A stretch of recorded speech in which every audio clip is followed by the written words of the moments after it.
Good afternoon and welcome everybody to Stryda Park for the Canberra Premier League Men's First Grade Grand Final. This afternoon's game is between Canberra Olympic FC and ANU FC, and the match will kick off at 2:30 p.m. As a reminder, if the game ends in a draw, there will be a period of half an hour extra time, 2 15-minute periods, and if the teams are still level, the match will be decided by kicks from the penalty spot. I'd like to acknowledge the traditional custodians of the land we're meeting on, the Ngunnawal and the Canberra people, and pay our respects to their elders past, present and future. A reminder that spectators must comply with all terms of admission, including provisions relating to security screening, intoxication and items that are prohibited by law or restricted by policy from being brought into the venue. Any person who does not comply with this spectator code of behaviour or who otherwise causes a disturbance may be evicted from the venue and may be banned from attending future matches. Furthermore, the use of flares or incendiary devices is strictly forbidden at this venue, and those who set off flares or incendiary devices in today's game will face immediate expulsion from the venue. I'll be back shortly with this afternoon's teams.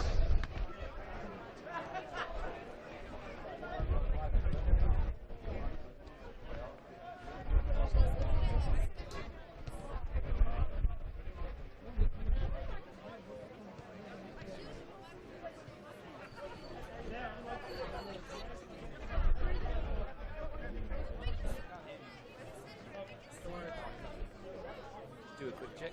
Can you hear me now? Only through one ear.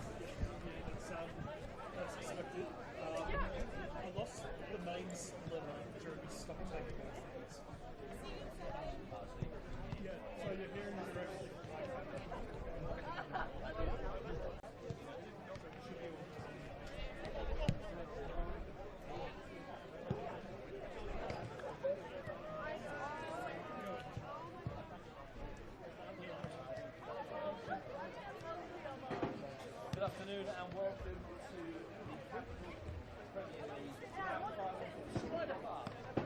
Sun's out, skies are blue. It's Canberra Olympic versus ANU. My name is Russ Gibbs.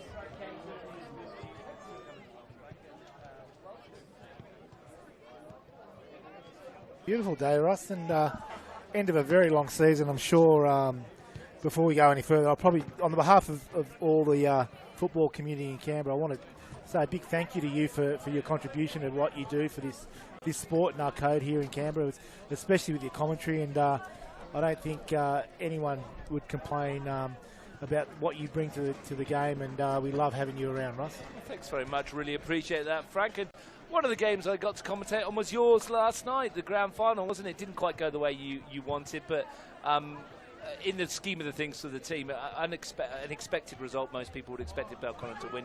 Were there parts of it that you were happy with?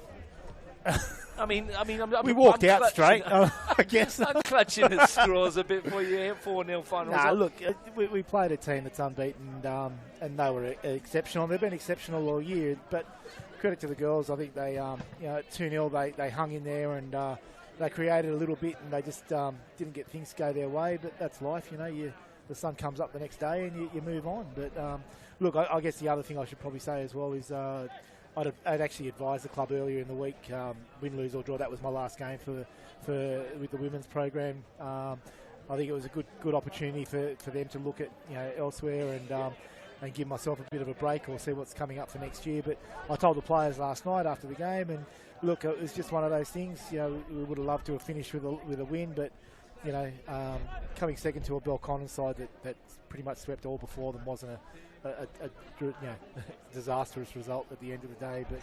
But for my own personal point of view, that's sort of 10 years coaching first grade in men's and women's, and of the 9 grand finals I could have qualified in, I qualified for 7 with the teams I had, and pretty happy with that, to be honest. Yeah, you did all right, mate, to be fair. Is there just time to stock and reevaluate and something maybe come up next season? But look, and we'll see. I mean, there's no rush to make a decision about next year. I know and then if next year's a break, then next year's a break. That's fine. And to be honest, it's either coaching somewhere. Either probably more likely back with the men's again, or maybe an admin type role where I could help a club, or just see where it takes me. But I'm not in any rush. It's been a pretty long couple of years, and it does take a fair bit of energy and commitment to keep off running up. It was a difficult decision to make, or was it a fairly easy one? No, it was just the timing was right, I think. It's always you're going to miss things.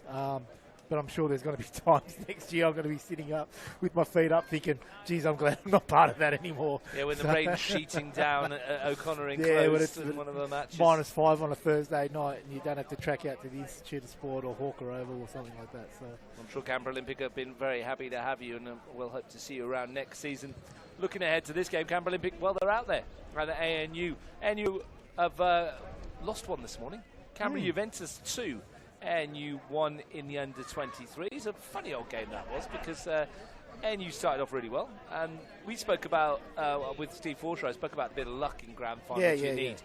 You would have watched the game probably. Yeah. You saw Sakari's volley, brilliant technique. He hits the bar, hits Ari Rufagalis on the head, hits the post, comes back. At the other end, Million's effort off the bar, and Racosta scores. Exactly right. You need those things, don't you? It's funny because a lot of the boys, my two boys, their mates are playing that Juventus side, and so I kept a pretty keen eye on that one, and really happy for them. That's a great result for the club, and that's a club on the rise as well. So fantastic to see them win it. But look, I think finals are a bit like that. You've got some real special moments. The volley that Ari kept out it was outstanding, and then young Angus is doing bicycles in the box. I'll tell you what, Russ, if ever he gets to CPL, he's a character you want to follow, because you'll come up with some pretty special stories. He's the match of Zach McLaren, to be honest, but at CPL 23's level. But he's definitely a character, that one.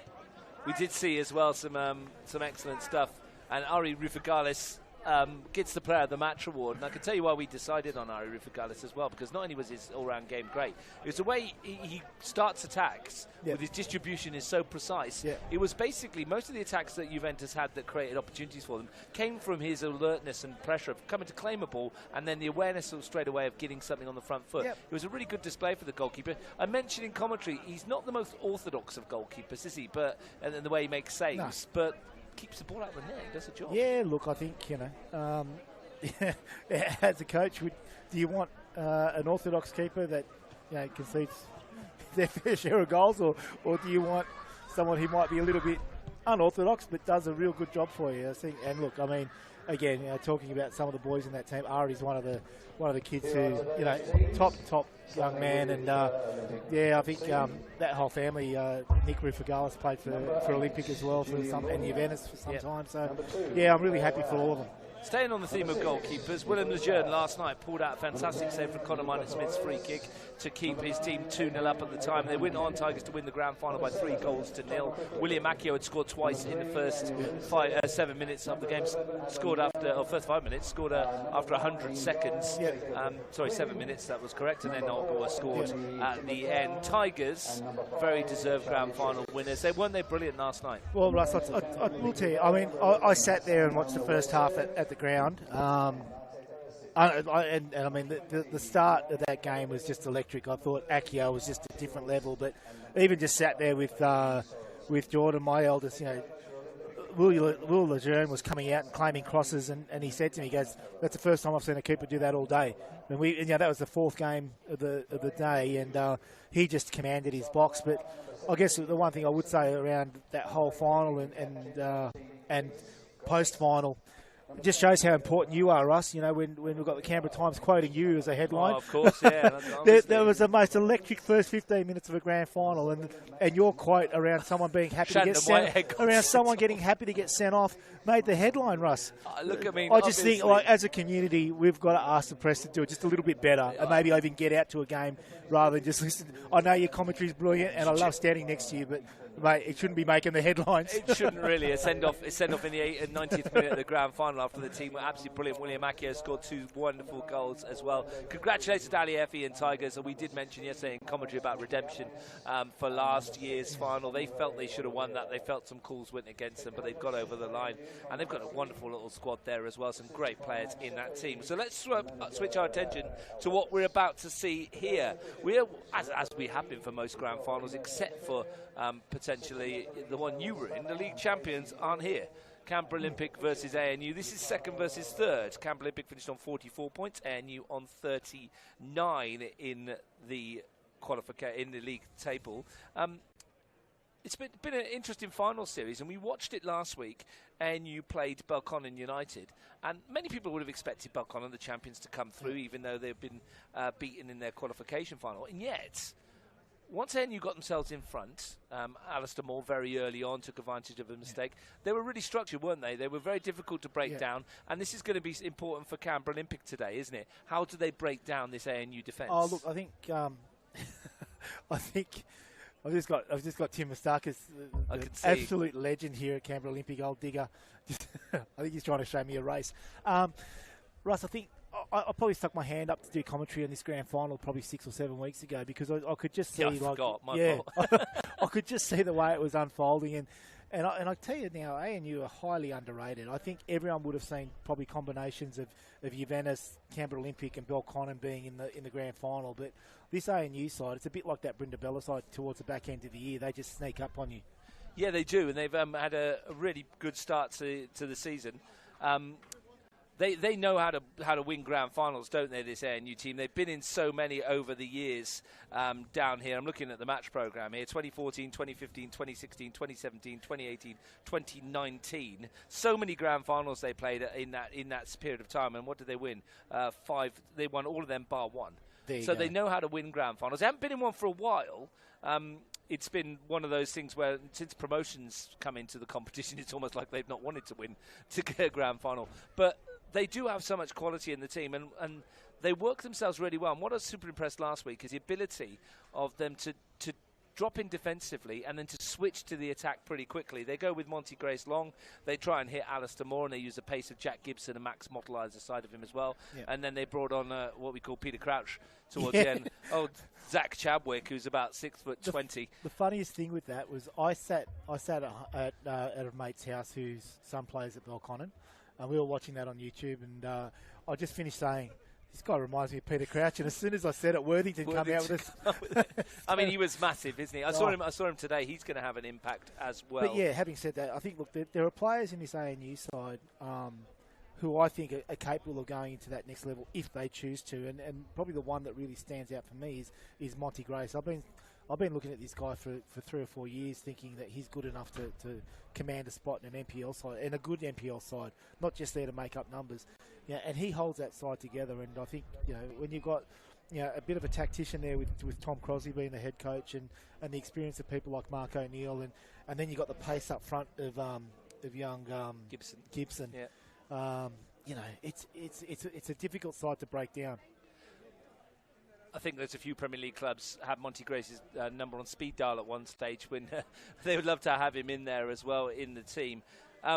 Max Mottel has got a really good change pace. Yeah. Former Canberra Olympic player. Former Canberra Olympic junior as well. And often in these kind of scenarios, it's the players that used to play for you that come and then hurt you. He could have a big impact on this one today, couldn't he? Yeah, he definitely could. I mean, and even young Panos coming off the bench, he's another Canberra Olympic junior, but yeah, Max is one of those players. He was at Olympic, then went to Croatia, and then decided to step into CPL and play for ANU.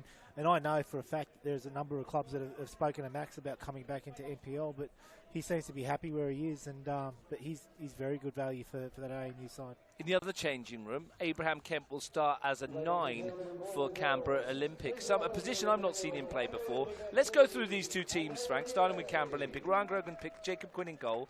Cale Brown and Charlie Triggs are the fullbacks. Anthony Timotheo is playing centre-back with Daniel Lindstedt, which is interesting. Nick Forst plays in the holding midfield role. Thomas Kirklick, Julian Borgner, Luca Flores and Adam New have a line of 4 in front of them. Abraham Kemp, as I mentioned, starts at 9. On the bench, Hassan Al-Nawasir, Mark Shields, Marte Barisic, Bailey Sorensen and Gianni Corrigan. It's an interesting choice. It is, but there's, I mean, what you see straight away is that there's loads of NPL experience in that side. You know, pretty much everyone there has played NPL. You know, there's a lot of experience at the back with Timotheo and Daniel Lindstedt, Borgner, and even off the bench. You know, the fact that you got Mate Barisic off the bench. I personally haven't seen Kemp play through the middle up top but having said that, I haven't had much of a chance to watch Olympic this year. But you know, there's options off the bench as well. But even someone like Adam New, he injects a lot of pace. Luca Flores could play through the middle up there as well. So there's plenty of options there for Ryan Grogan, who again is a real master tactician who has won things in NPL himself. And you have gone with a 4-3-3. Liam Rawlinson in goal. They're unchanged from last week. Mark O'Neill, Monty Grace, Ethan Tudup and Lewis Ryan across the back four. Nicholas Hope, Julian Corbetitz and Jacob Hart at the midfield trio. Up top, Jack Gibson, Alistair Moore and Max Mottle on the bench. Tom Huizinga, Zach Chadwick, Andrew Oliveira, Orlando Jeffrey, Panos Morogianis. It's as you were for Tom Crosley's side that got the 3-1 victory over Balcony United. Unsurprising that they're unchanged. Yeah.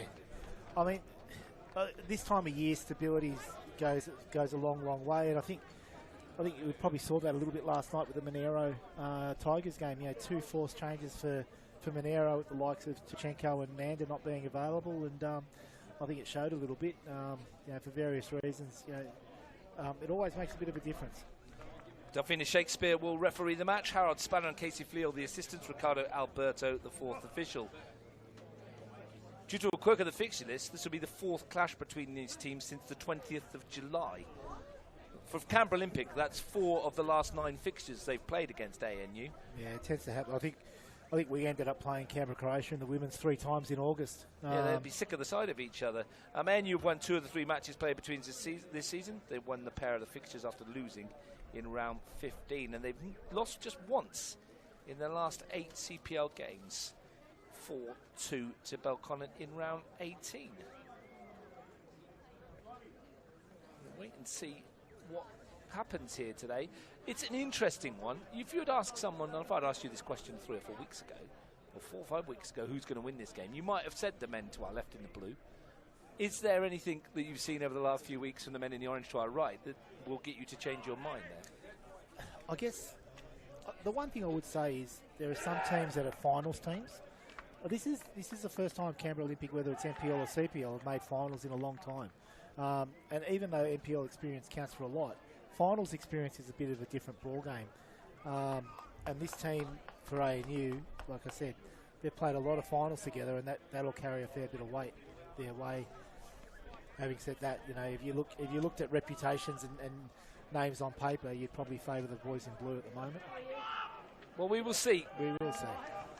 The 2025 season, the curtain will come down on it in 90 minutes or 120 or via a penalty shootout. Come on, Russ, we're getting this done in 90. You've got to go home. Will it be done in 90? We will see. Well, what we will see is a cracker, I'm sure. Monty Grace for ANU, the first long ball looking for more. One by Nick Forst, who will sit just in front of that back 4. Daniel Lindstedt. Big tall presence at central defence. Might be fast and frenetic in the opening stages. Here's Julian Borgner, who's scored 10 goals this season. Someone make a decision. Referees look at the lines. Linesmen look at the referee. Someone put the flag up. Ryan's throw. The wind, is holding it up. Yeah, it's difficult. We've seen it in the first game. Luca Flores. So right at the moment, the wind's probably just favouring Canberra Olympic, but it is sort of swirling a bit, isn't it, Ross? Yeah, we've been watching the trees over, but along this, it does flow from left to right. Early ball it's a forward. Great ball. Kirklich. Ethan Tudup stepped across in good defending by the big central defender. That was very similar to the start that they made against Belconnen in that 4-2 loss. Timotheo hit an early free kick to Kirklich, and he managed to get past Jamie Lee Gow, and that gave him the lead. So that's something that ANU might need to be aware of. Liam Rawlinson to send it forward. Cal Brown leaps, but it's over his head. Lindstedt wins it. What do you make of the decision to play Anthony Timotheo in central defence in this team when you've got Nick Forst who can play exactly that position, sitting in front of him and holding mid? And I know they've got tactics here, and I won't spoil what they are because Timotheo has already told me why they do this and what's going to happen later. But it's an interesting one, isn't it? It isn't. I mean, look, I coached Nick Force for a number of years at Olympic, and he was my right back, and I never had him as a 6, but I mean, players change over time, and decisions. I can't be in a position, not having watched Canberra Olympic week in, week out, to tell you, I'm going to trust Ryan Grogan to make the right choice on that one. And but yeah, I think it might have something to do with his distribution, I would suggest. We will expect to see him in a more attacking role later on. It might be something that they change and they swap and change. Mottle over this free kick, first set piece effort of the game, leaves it Great swept ball. in by Hart. What a pass that is from Nicholas Hope. No one attacked it. Comes out for Ryan. To clip it out towards Moore, who had taken a position on that flank. Yeah, I'm led to believe he will, at some stage, join the attack. But then that's Anthony Timothy all the way through. He loves to get involved. Yeah. Oh, look, I mean, the game itself has changed now, and you've got a lot more midfielders sort of dropping back into those defensive areas because so many teams are playing out from the back now. The two centre-backs are generally the players who get the ball more often than not. So if you can launch your attack with a good passer who builds that foundation from behind, it's a pretty smart move, especially if they can defend.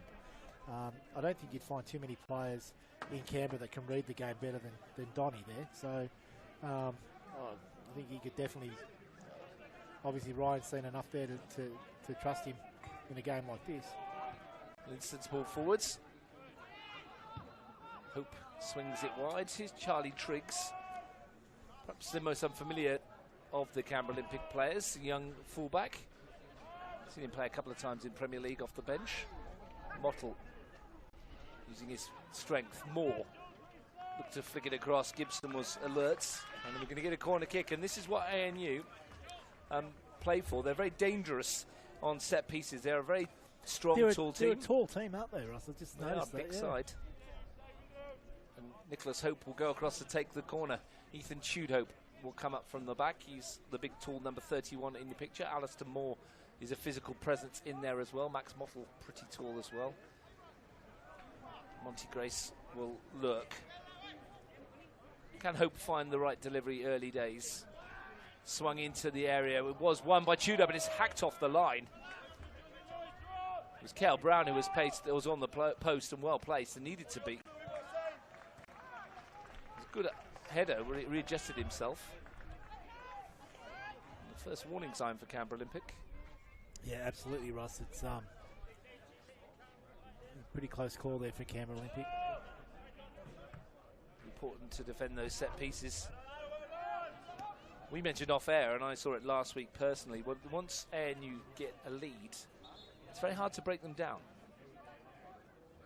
They know how to defend and structure a lead. Kirklich, picked up by Corbetitz, who was superb last week. Mottle. Mark O'Neill, very experienced defensive linchpin. Grace. I was listening to the commentary earlier in the reserve grade game, Russ, about some of the socks. You can see they're fading. Faded blue, aren't they? Max Mottle's got the purple socks going. That ball into the gap, and Hope might get there. Does. Did he keep? I don't think he kept it in. I think it might be a goal kick, to be honest. In the first instance, I think it was out of play. Canberra Olympic is set up for a corner, but the linesman's had his flag pointed at the goal kick for some time now. Ryan's ball in behind. I don't think Hope kept it in. Yeah. Probably just a quick shout out, Russ, if I can, to Ollie Vidica. He's out injured today. He's been an absolute stalwart for Canberra Olympic, and here we go, the flat balls again. I'm not going to dwell on it, but I'm going to talk about Ollie. I just want to give him a massive shout out. While I go and bang my head against a brick wall behind us. How many times have we seen this in finals this year? It must be the balls, surely.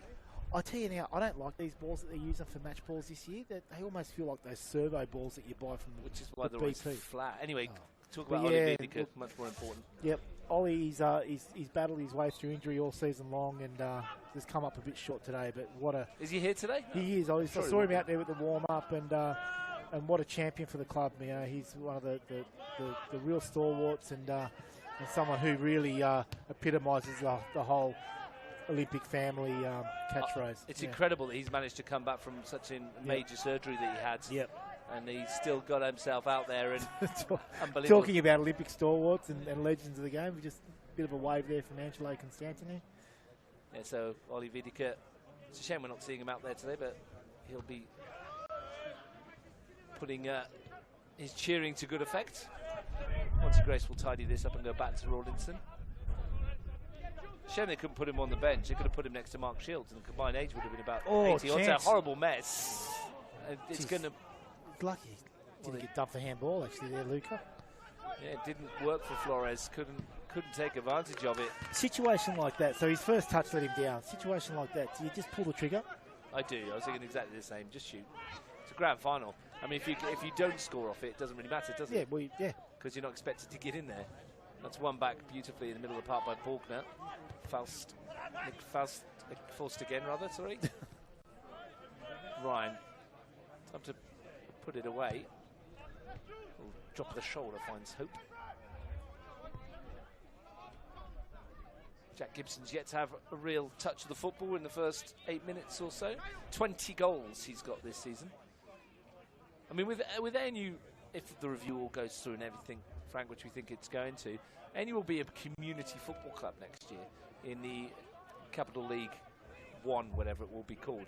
There'll be plenty of these players out there that, should they want to play Premier League football, will have a fair few suitors. Jack Gibson would be one of them. Yeah, you'd imagine so. And I'm pretty sure some of them have already turned down offers to play where they are now. Like the likes of Mottall and Monty Grace, and probably Gibson as well. Yeah, they all would have attracted attention. The young boy in the midfield there, about to get the ball now. Corbetitz, I thought last week was very, very good. Could he play a role somewhere in the NPL? Well, we'll find out. Of course, it's going to be an interesting off-season. Always is. There's always plenty of movement. I'm not, again, if the review goes through, does that mean that there can't be as much movement? I don't really understand. Who knows? Lindstead, good to see him back from injury as well. That's a good ball too. Can they send it out wide? I mean, Adam New got a touch on it. One thing for sure, I don't think we'll see that Pelican celebration that the Olympic girls employed halfway through the final series today. Yeah. One back. Sharply done by Luca Flores, who's now got the return ball as well. That wasn't our fault for saying we didn't like it, is it? In towards... I think I actually could have handled watching it yesterday, to be honest. I think you would have... I would have taken it. Yeah, I think you would have got away with it. You'd have been happy enough to do so, wouldn't you? First corner for Canberra Olympic.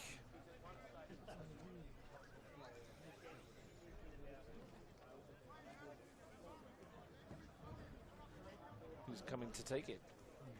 See Dan Sandtrack just walk in.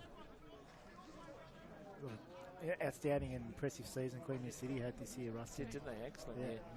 Just over the road here. Yeah. Timothea will take this corner kick.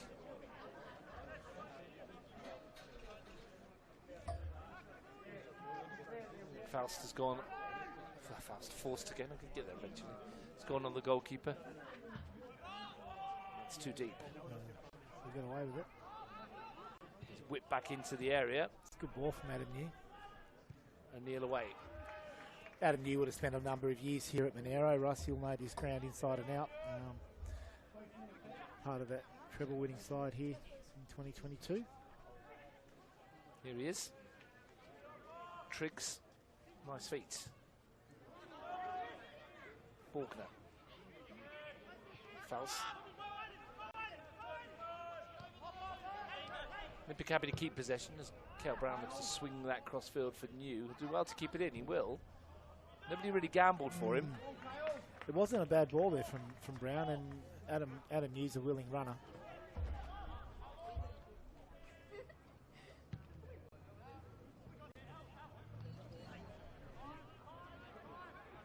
Early stages of the contest. That o'clock on the scoreboard is hard to see. It is horrible to see when the sun's on it. We never hear in the daytime. We had this conversation with Steve earlier. I was actually driving here thinking, would this final be better on a Friday night as a kickoff? So the final game is actually the NPL. Not a bad shout. We have to get the 23s in there somehow, maybe bring them on a Thursday. That's dinked over the top, and Rawlinson's going to come and get it. Needed to. Flores is putting him under pressure. Yeah, it's not a bad idea, that. Bit of Friday night football. Friday night to kick off the final weekend. So would you go 23s on the Thursday? Well, you might just trying to work that out. Because you need the gap between the two. You need the gap. And just on that gap, I know we've allowed 3 hours between games, and I reckon if we went 2:45, we'd save ourselves an hour over the 4 games that we've been. Even if we're into extra time? Yeah, I think 2:45 is plenty. Hope back for Grace. Abraham Kemp putting him under pressure.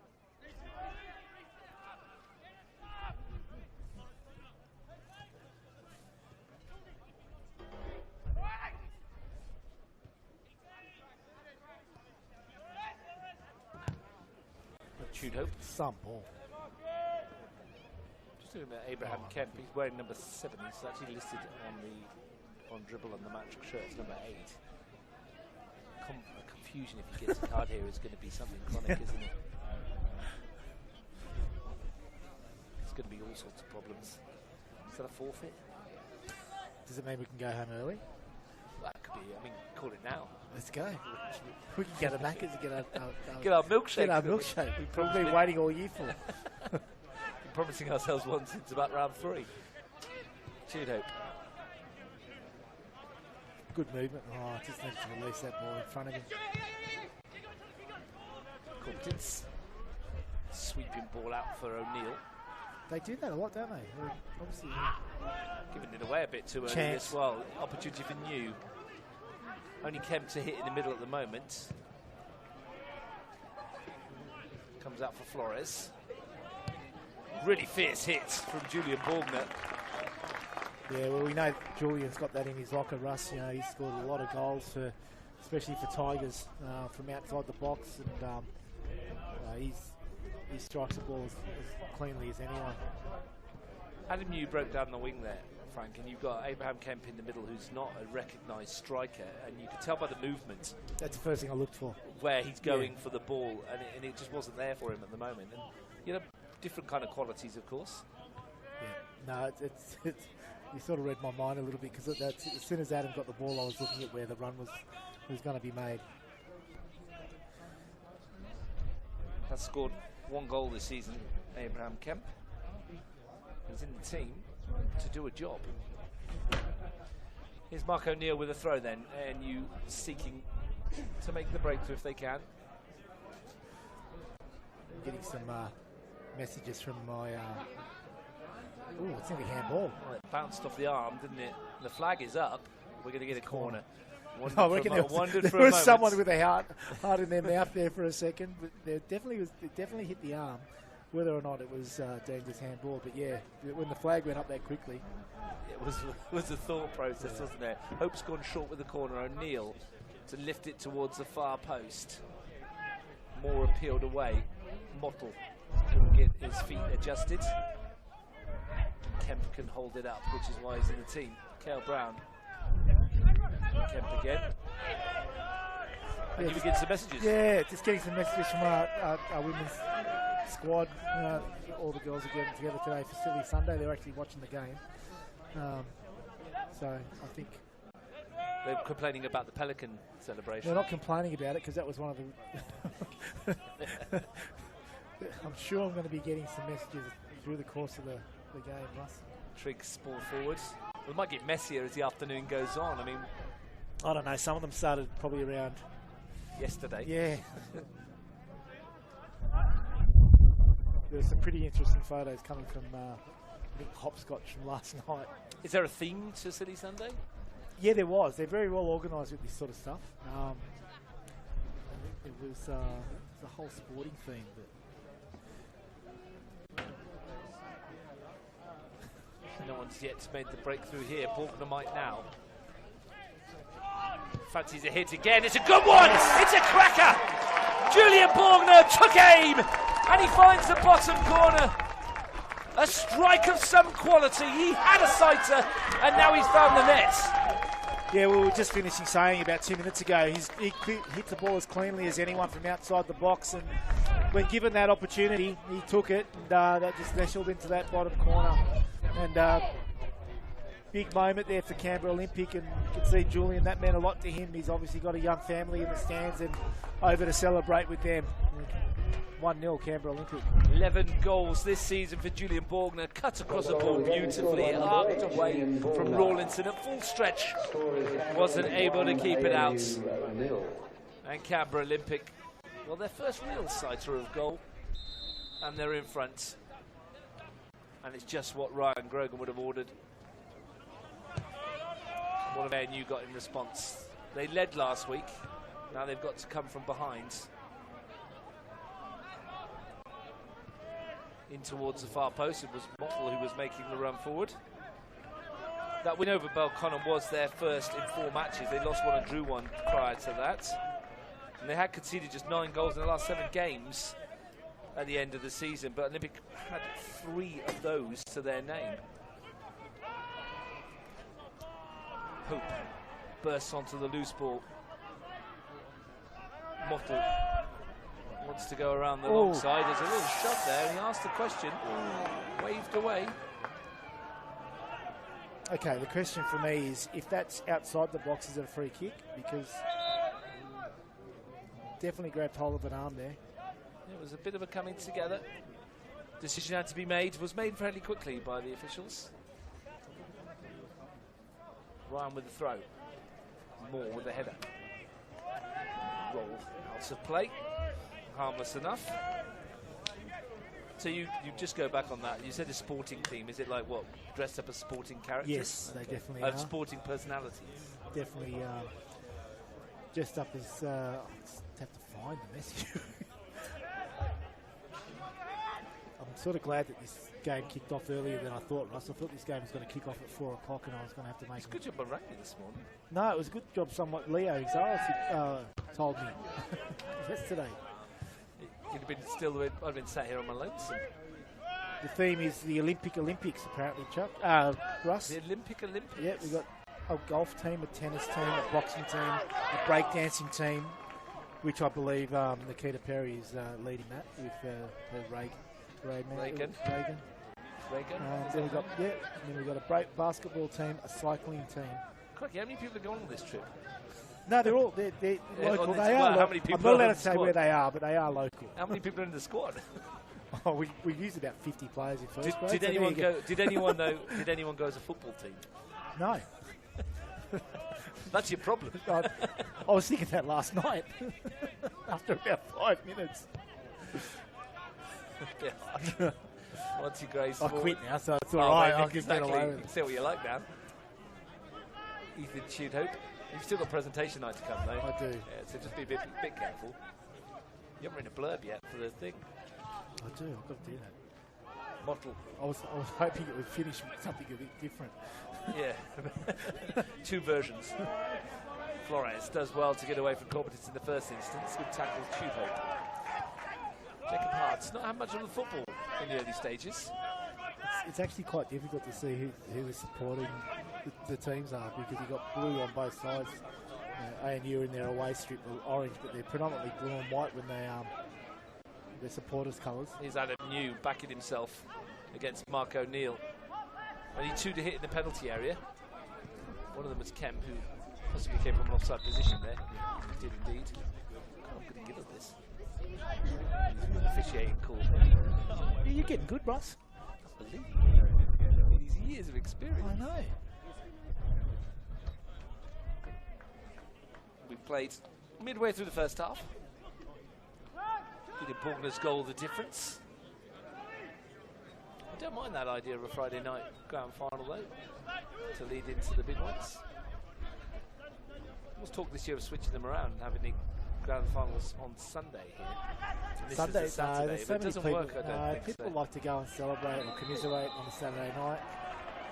The only, I'll tell you now, if they want to do it on a Sunday, it's got to be on a long weekend, which we don't really have in and around this sort of period. This sort of Wait until October, do we? October, but yeah.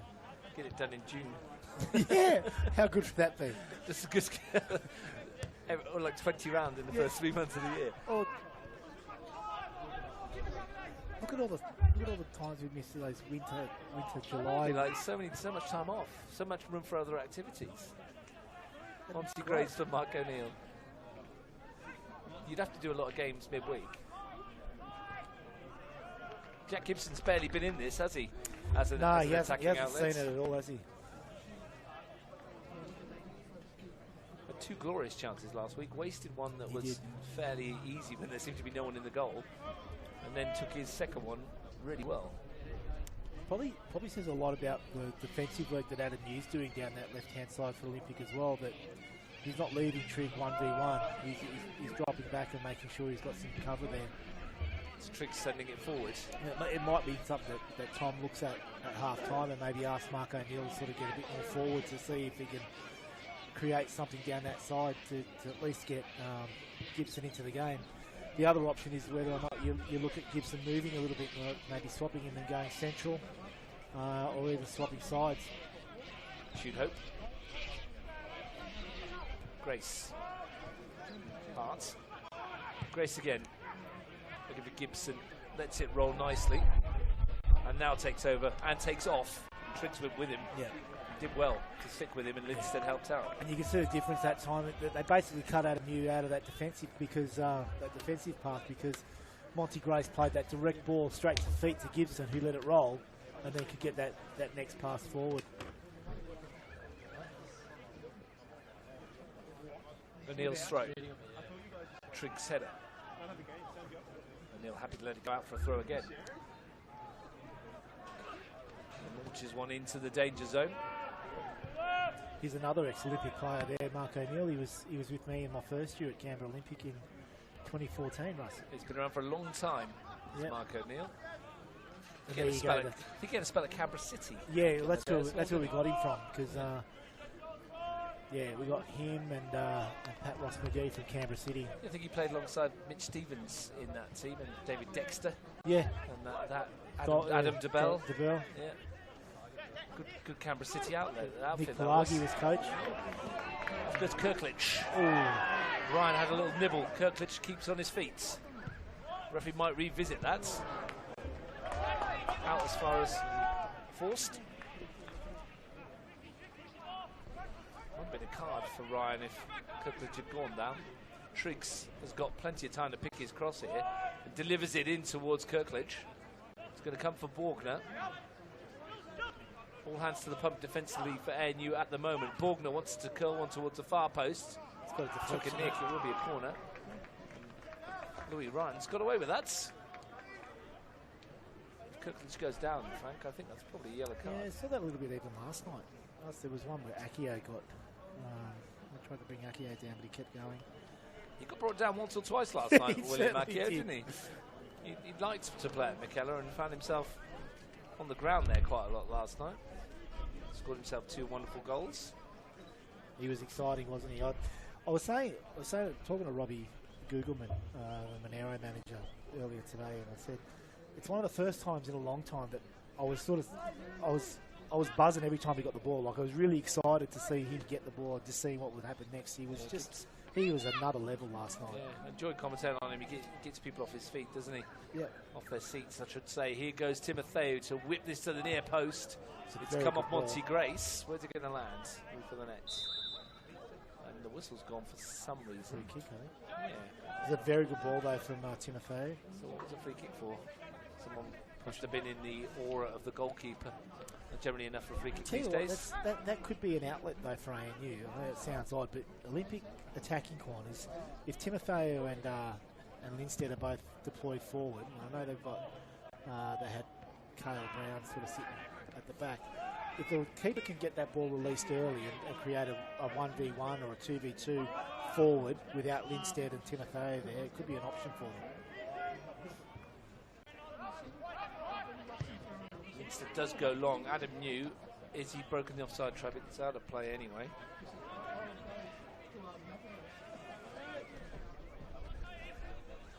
Mark O'Neill will take the throw. That's all right. Just elbow me in the stomach. Go down. Yellow card. Ref didn't see it. Nah, it's off the ball, man. No VAR up here. Oh. That's not off the ball. And the referee did see that. Charlie Triggs, I think, got part of him. Luca Flores finished him off. Max Bottle's got really good ability. We saw it last week. To take it at a standing start and then acceleration off the mark makes it hard for defenders. Monty Grace now with a free kick. He slayed both defenders there, and they had to bring him down to stop him getting forward. Good free kick, and it's into the area. Lindstead away. Corbetit's got a touch. Timotheo just pops it into the path of Flores, who can break here. Runners either side. Kel Brown's one of them. Adam New over on that far flank. The angle of the pass might favour Monty Grace, who does well to go back and win the free kick. Gee, they almost had a 3v1. I mean, wasn't the best ball, was it? Yeah, they could actually just gone through the numbers and drawn the defender. And Olympic have now scored a first half goal in 5 of their last 6 games in the competition. They have scored 2 or more in each of their last 8 matches, which is an interesting statistic. When they get 1, they invariably get 2. Which is not good news for NU, because that would mean they need to get a couple.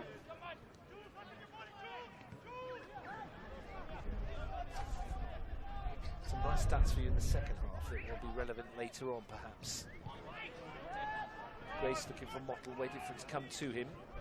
They invited Triggs to come a long way out from that full-back position.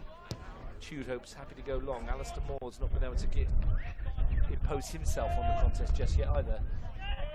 They've coped relatively benignly with the front three, haven't they? There's not a lot been happening up top for ANU. No, there hasn't. And I think, like I said, I think Adam New's doing a good job. Kirklish has always been a really good winger where he does protect his fullback as well. But yeah, they do seem pretty isolated up front. It makes it easy for the likes of experienced players like Lindstead and Timotheo to deal with that.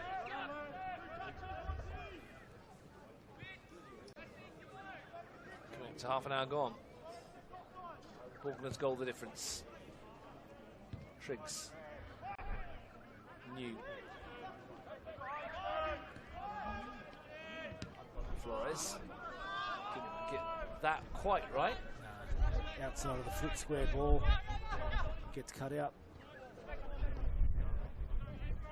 Grace under pressure. Calm under pressure, isn't he? He's so good in those situations, tight spots. Grace under pressure, yes. Oh, yeah. Oh, that's nice. I didn't mean that. The rhymes at the start of it. Ryan, you missed the pat here yesterday. I did. I know you did mention it in the early game to Steve. I don't know what you were talking about, but that's nothing unusual either. Look, I mean, in the first half, there was a bit where you were at the game where 3 minutes into the second half, you might have been on the way home. Yeah. Sam Whittier patted someone around the face, and then someone patted someone back, and they're all trying to get a rise out of each other. And everybody got a pat. It was felt left out. Just a bit of a kerfuffle there, Russ, was it? A kerfuffle, yeah. It wasn't even one of those things. I'm surprised he didn't get a whole page in the Canberra Times. Great touch. Timotheo, and that should have been 2. The touch was magnificent. Flores plucked it out the sky. And once he brought it down, you expected it to be 2-0, and it probably should have been. What a touch, though, from Luca Flores. That would have been some goal. He broke the offside trap. We saw moments of games earlier today. We saw it yesterday about how important moments can be. Well, that be one we look back on. What a pass from Timotheo. What a touch from Flores. The only surprise then was it didn't hit the nets. Good turn. Beautiful turn. And again. Nothing like the big centre back. Finds Monty Grace out to Mark O'Neill. Yeah, those kind of kerfuffles we're talking about, they get front page newspaper. That's it.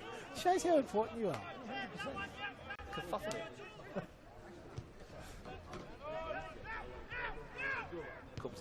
That's That's nicely done. That game was sort of teetering on the edge. You almost want to see ANU sort of lift their intensity a bit and start, Not doing that. Yeah, but if they do lose the ball like that, make that next tackle. See if they can lift themselves, just bring themselves into the game a bit more, and instead of rattle the cage a little bit for Canberra Olympic. Just seems to be very, very comfortable for Canberra Olympic right at the minute. Well, they're doing it, and they're doing it quite comfortably. 14 minutes to go to the interval. Brown's throw. Tudhope got there first. Gibson, who's been on the periphery. Timotheu. Yeah, that's a great ball. And that's the advantage of having someone like him play centre back. New has got Mark O'Neill scampering backwards. It's Adam New, and his shot lacks any real power to trouble Rawlinson. Mark O'Neill stayed down there, Russ. Not surprised, Adam New twisted him in knots. Yeah, he did everything right there. That was a really good lead up. The ball from Timotheu was pinpoint. Crisp, wasn't it? Yeah. Off the foot into the path of the winger. Moore is beaten in the air by Triggs. Faust backwards, Timotheu forwards. New to chase. Keep O'Neill honest. Worthington will find grace.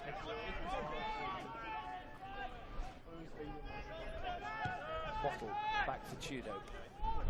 At 1-0, there's still plenty of time to go. Nicholas Hope. Hart. Making the turn away. They nullified his threat quite quickly. That's a free kick. But he had a big part to play in this team, Jacob Hart. Missed a penalty last week, but then scored almost straight away. Loves to get forward from midfield into those pockets of the penalty area. Hasn't had a chance to do so today. Gibson. Loose touch from him. Ryan. Won back beautifully by Flores. Borgner. And again, New. He's such the outlet, isn't he? The midfield three for Canberra Olympic are well on top. Borgner, Flores, and Forst. Tricks from fullback. Bottle goes with him, and that'll be a free kick. But yeah, you're right. When you're talking about the outlet, as soon as the midfield players get the ball, Adam New's off and running. It is, and then that's the pass. You'd be flabbergasted if you think that Tom Crosby's just going to let that happen for too much longer. Well, how do you stop that, Frank? Do you stop it at source, or do you get someone tied to the winger, or is it a combination? Oh, I think it's a bit of both, to be honest. But yeah, I think it's too hard to just stop one source because it's more than one source. So it's obviously the run that you're going to have to be aware of. And even if that's just one of the midfielders just dropping into covering that gap, so there's that outlet. That outlet is covered. When you have a midfield three though, and they're a bit narrow, that's a reliance perhaps on the front wide players to get back and help, which is a lot of work. Timotheu will take this free kick, loves a set piece. Olympic committing 6 into this attack. Adam New, the farthest of them. Timotheu's got it in his locker to drop this on a dime. It's not a bad ball, but Rawlinson, I think he might have lost that momentarily in the sunshine and then had to just punch it away. Yeah, the sun's usually the other side of this grandstand, Russ, but that was just one of those pinpoint ones where if the keeper's coming forward, it's really hard for them to adjust. He did well. He did do well. Palm it over the crossbar. But the cream is really rising to the top here at Canberra Olympic. Like the experienced players are really standing up.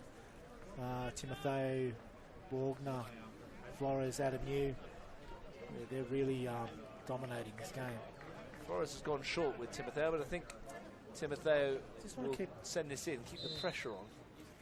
Keep an eye on Nick Forst as well. He seemed to be holding onto a leg just as that ball went out. He's in front of the goalkeeper at the moment. Timotheu to swing it in.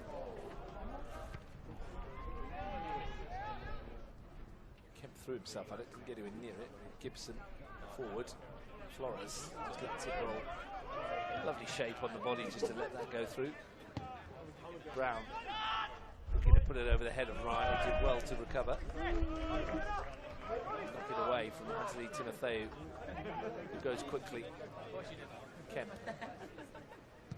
to clip it into the box. Ball. Flores! It should have been 2. It is! At the second attempt, Rawlinson kept the first down, couldn't keep out the second, and Luca Flores doubles Olympic's lead 8 minutes before half-time. Great ball in there, but I'll tell you the one thing that'll go a little bit unnoticed was Anthony Timotheo was stuck out here on the right wing. The ball went out, and I could see a couple of the defenders coming up to take the throw in. Timotheo summed up that decision really quickly, put the ball into the box at his throw in. The next play was a ball into Flores. Probably should have done better with the header. Great first save. Unfortunate for the keeper, it's landed back to Flores' feet, who's made it 2-0 with a good finish. But like I said, I think that'll go a little bit unnoticed, but the quick thinking there for Anthony Timotheo was significant in that build-up. Ought to have scored the header, did score the rebounds. Luca Flores, with his 6th of the campaign, has made this a very hard task for ANU. I mentioned that when they get 1, they invariably get 2, and they already have. Alistair Moore goes down, free kick goes the way of ANU. They need a response. Yeah, these next few minutes to half-time, Russ, we've got 7 or 8 minutes to half-time. Yeah, 8 minutes, just a bit This less. is important here for ANU. They can't concede again. And this is an important moment right now, this free kick, because they've been generally pretty good from the set pieces. But they can't come in. They can't go in at half-time any further away. They could do with testing Jacob Quinn, who's had a very quiet first half in this grand final. Corpetits will take it. Plenty of orange shirts in there, everyone in a blue shirt back. Corpetits in over their heads. Going to come out for Ryan, who's cut across that ball. Almost turned into a decent pass for Mottle. It has. He's managed to keep it in. Corpetits away by Forst. Grace. O'Neill. Grace. Corpetits has taken up a nice pocket as well. Tried to find Mottle, but I think Mottle checked it. He's run, didn't he? Well, he somehow kept it in and got it back. I'm not sure how he's managed to do that, but he did. Corpetits. O'Neill. Spell of pressure here. Ooh. Gibson nicks a free kick, another one. And Canberra Olympic won't be happy with that. They've had 3 or 4 opportunities to get that ball clear, settle that down, and end up with another free kick. An opportunity again from a set piece for ANU.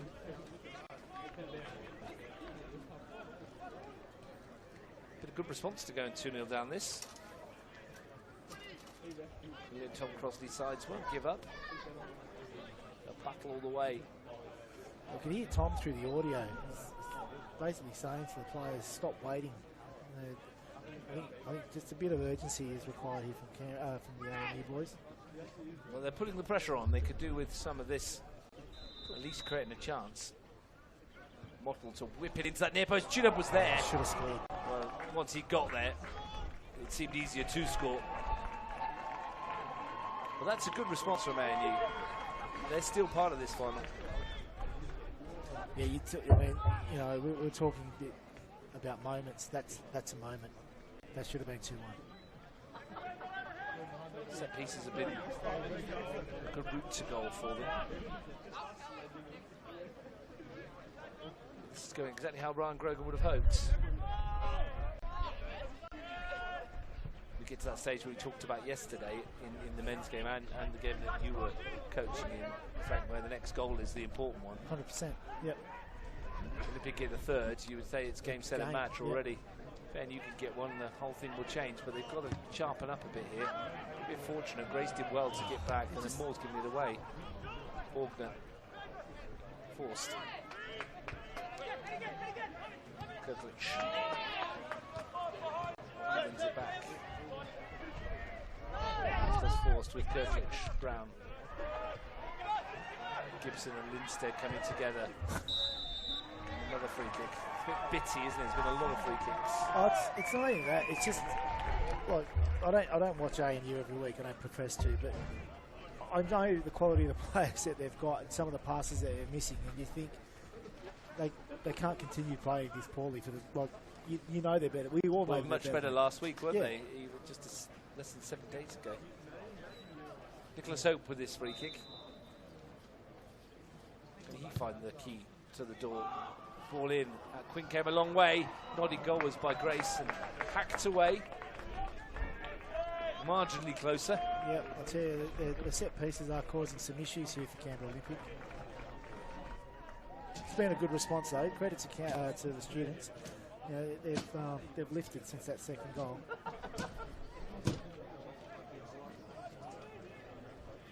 They would love to finish this half on the scoreboard.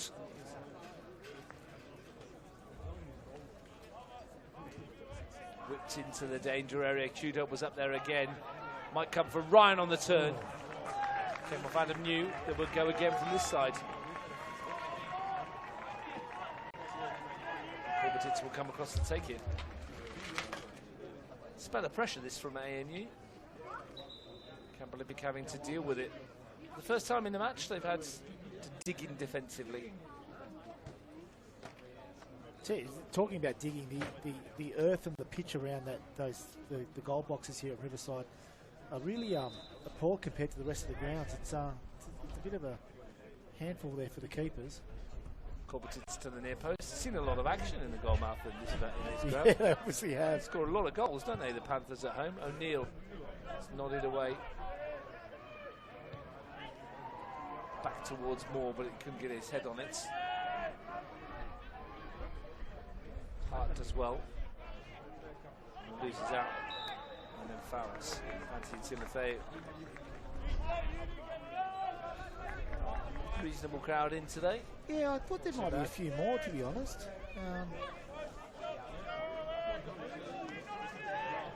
It's not so many, and you haven't brought huge amounts.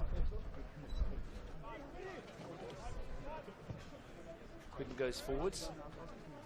Won by Buildup. Grace allows it to bounce. Gibson.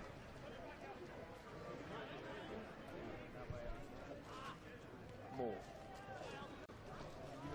Corbetitz. O'Neill. Moore again. Having a lot of possession in areas of the field that aren't going to hurt Olympic, but Gibson's won it back a bit higher up and can have a go. They've definitely lifted. They've definitely lifted. It's a good effort that from Jack Gibson to win it back. Curl his effort goalwards.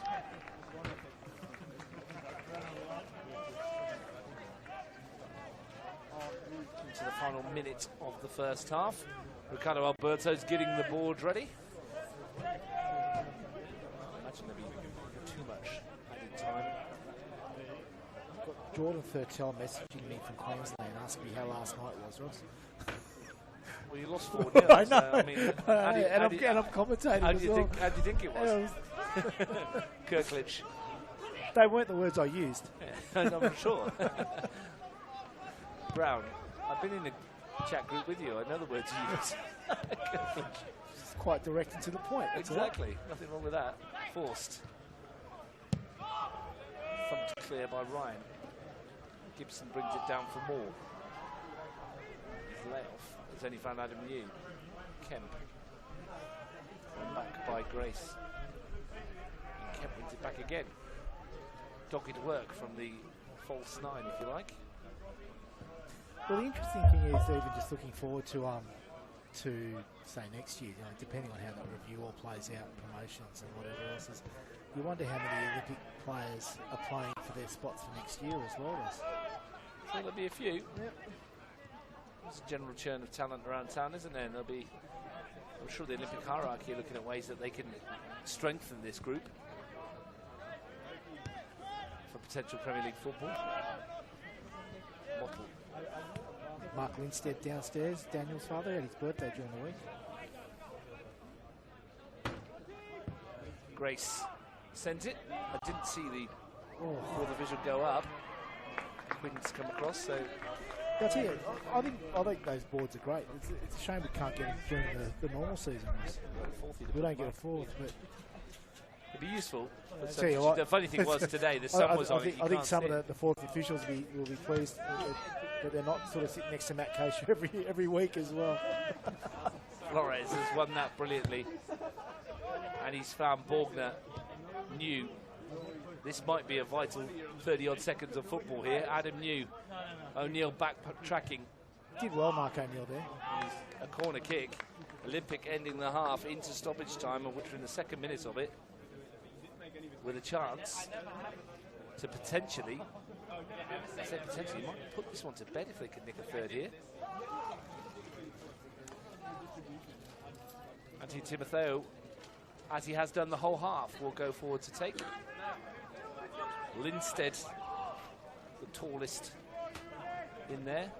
You can see what I mean at the halfway mark. I think if that becomes a foot race. Timotheo, good looking ball. Rawlinson half away. O'Neill up into the air. Yeah, Gibson against the two at the back. He'll fancy himself. Kirklich around more, but can't keep it in play. They left Charlie Triggs and Kel Brown up against Jack Gibson. Yeah. Pretty sure that has to be something that Tommy would see.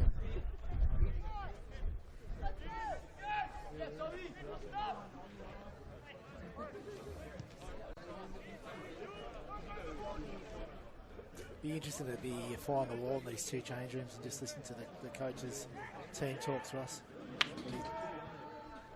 Like I said, both coaches are really astute tacticians, and I'd love to be privy to what they've got to say. Shoot hope. Bottle. Maybe one more chance for NU before the half-time whistle goes.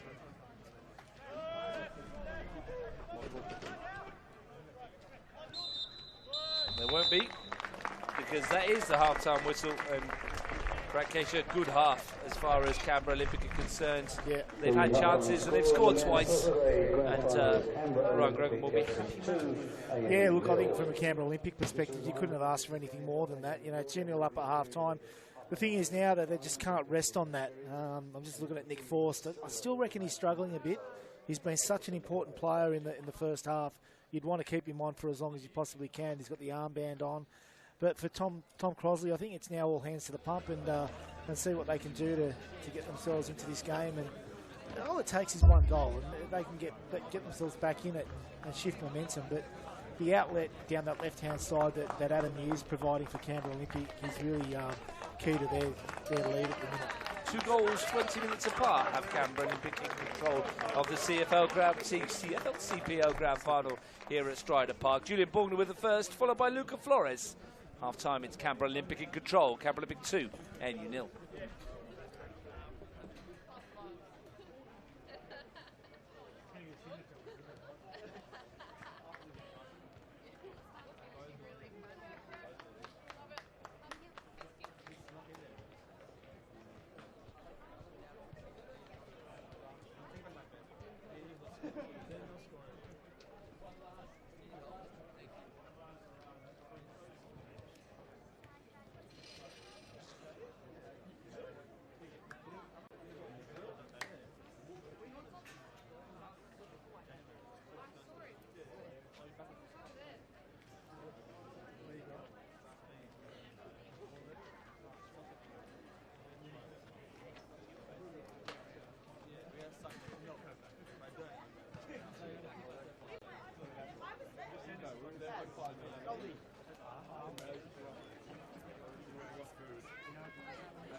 reckon? Set an estimate system. But I think I've got to do the brief.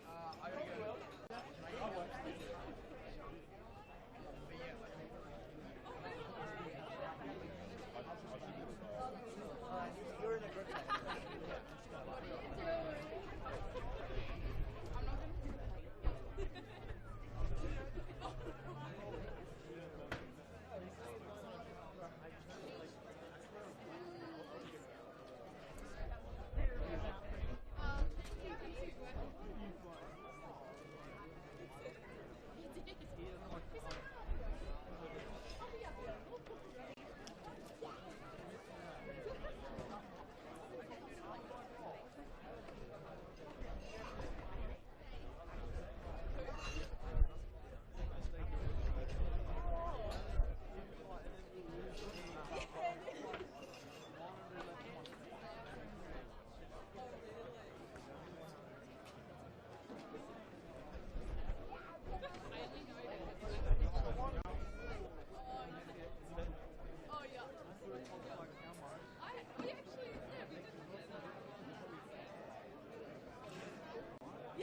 Spectators are reminded they must never become violent or antisocial towards another person, including spectators, players, coaches or match officials.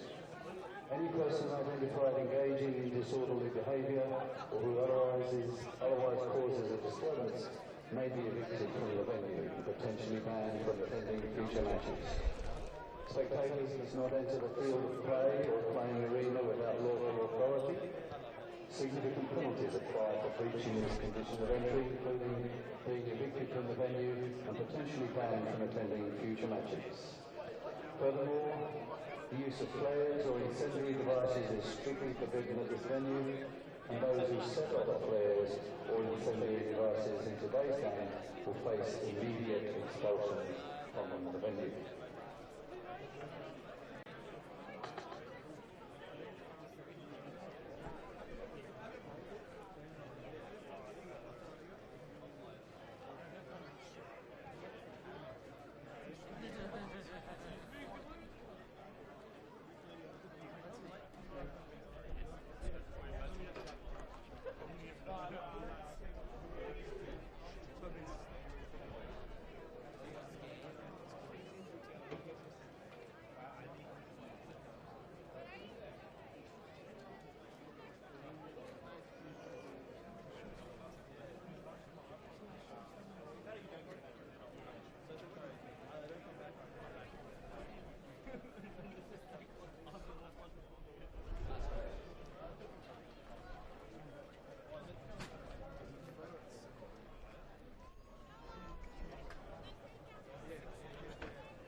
to the field, Canberra Olympic FC and ANU. Welcome back to Riverside Stadium, Stryda Park. We're at half-time in the CPL Grand Final. Canberra Olympic lead by 2-0 against ANU. Julian Borgner and Luca Flores with the goals. My name's Russ Gibson. Frank Worthington, I was going to say. He used We're to not play, that close. He used to play for did, Leicester he did. City He back did. in the day. Frank Caish's with us, and Frank, I just had horrible flashbacks. Yeah, I did I mean, too. deja vu when the Monero Panthers boys have turned up in fancy dress. I'm like, Yeah. this is deja vu Yeah. from way back when. Yeah, And no Josh Calabria today as a pharaoh, but Dylan Deep Jones was dressed up as as a pontiff. Yeah. But I've just taken a selfie for the old Monero group chat with Zach McLaren, dressed up as a blue Smurf, and Jack I- Elwood I- was the other Smurf. I just didn't want Zach to kiss me because I don't want that blue makeup when I go No. home. There's a couple of Teletubbies down the bottom there, Russ. I did and, ask Christian Kreskes which one he was. He yeah. wasn't sure. And Sam Rossbacken walking around. with That hair is wonderful. It looks like Absolutely wonderful. Bon Scott from ACDC with an infant strapped to his front. Well, has there been any changes? I'm looking around in the lineup for ANU, and I'm not seeing anything at the moment. I don't believe there's any on the Olympic side. Why would there be? So, 45 minutes. Had a good chat with Robbie Cadnatra at half-time. Yeah, About tactics. He knows what he's talking about a bit, doesn't he? he does. Occasionally. Pretty good player in his day, just He quietly. was, wasn't he? Talking about a grand final, conceding goals in the early moments, which we were talking about before. And we were talking about it off air with him, weren't we, about that game in 2016, maybe, when Croatia, Canberra FC, as they were then, battered Olympic in the first 20 minutes or so, didn't they? Phil Yarnold got caught in possession after about 40 seconds, and Thomas James had put Canberra Croatia up, and then finally got our way back into the game with Robbie Cadnatra scoring just before half-time with a free kick, and then scored a second free kick in the second half, and Daniel Copataldo really announced himself as a player in that second half where he scored that shot from outside the box for us. Certainly did. When the ball goes out of play next, we can get Justin to show you the Monero Panther squad. You'll catch it walking through your screen, no doubt. Ball forward by New. I think Flores is offside here, so here's a chance for Justin to show you. This is the Teletubbies, and this is the Monero Panther squad that were beaten in the grand final last night, and there's no surprise that they were. There's no surprise. Because they got two Smurfs in their team, a couple of Teletubbies. I mean, that's why they got Couple of beat beer 3-0, bottles, wasn't it? yeah. Jervis Hamilton and Could have done with the extra height of that beer Time. bottle last night. yeah. And Adam News nicked it off of Mark O'Neill. I tell you what, the weather's really closed in here over half-time, isn't it? Cloud cover and a few grey clouds as well, Russ. I don't think we were expecting any rain. We got an awful lot of rain here in Canberra on Friday night, didn't we? We did. And then it cleared up nicely for grand final weekends.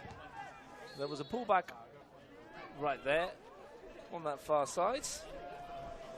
Been really well officiated today as well, Russ. Is that Thomas Kirklet who got pulled back? And I think very frustrated Thomas Kirklet. He's lost the back of his boot. Delphina Shakespeare just holding time. She let it flow. There's been a few niggly free kicks, Yeah, but there's been yeah. no cards at the moment and hasn't needed to be. Timotheo will take this free kick, just dinks it towards the edge of the penalty area. It's like one of your golf shots, little pitching wedge. Mate, I haven't played golf in so long. This stupid football code of mine, but it takes up. Well, too much that if of you've retired now, like you told everyone at the start of the thing, I there's said, plenty I more said time I'm for stepping golf. down. I didn't retire. I'm not. You retired, mate. I'll tell you what, Cale Brown was messages. probably a bit fortunate to get away without getting the card there. Stop changing the subject.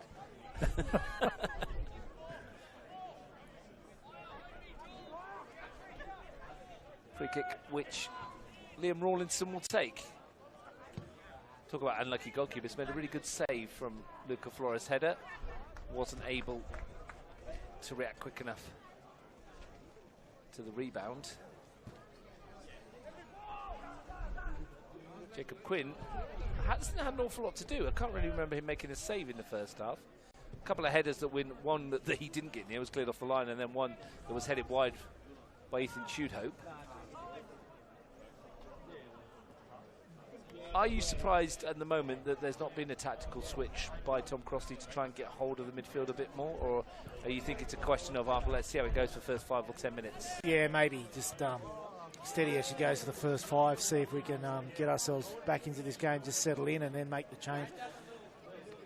It's one of those things as a coach you need to weigh up, because you've obviously got 3 windows you can play with for substitutions, and half-time doesn't count as a window, so you can make a sub there. But if you allow it 5 or 10 minutes in the second half, and then you make a change, and the opposition coach has to adjust to that and see what change has been made. Whereas if they come out and they see a new face at half-time, it probably allows you to probably adjust a little bit quicker. Well, we that saw makes sense. big Zach Chadwick come on last week, didn't we? To good effect. Might go a bit more direct if he came on. Corbetitz on the edge of the box. Didn't pull the trigger. O'Neill back into the far post. Chance. Might come here for Alistair Moore. Hope. Good tackle by Flores. One back though, very easily by Ryan, but then his pass wasn't good enough. I think Corbetitz was about to strike, and then Gibson was coming back the other way, Russ. If they can get him on the ball, he looks like he might be able to create some openings here, Julian Corbetitz.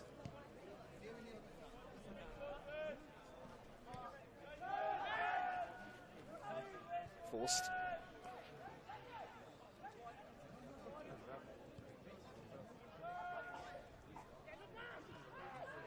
Flores touch. Oh, unlucky. That was really well played until just that Paul got pulled in behind Borgner. Borgner dinks one over the top for New. Grace read the intention and got across. Good first time clearance that from Rawlinson. Gibson not favourite to win that header. Triggs heads it backwards though. Timotheo does likewise. More. Triggs, he's coped with Jack Gibson really well, the young fullback.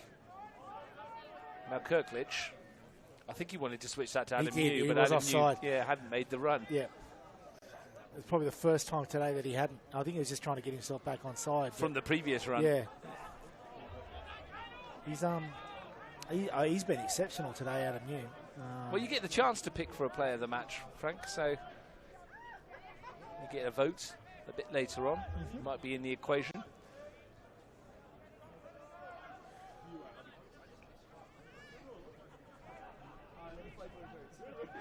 At the moment, my vote's going to Papa Smurf.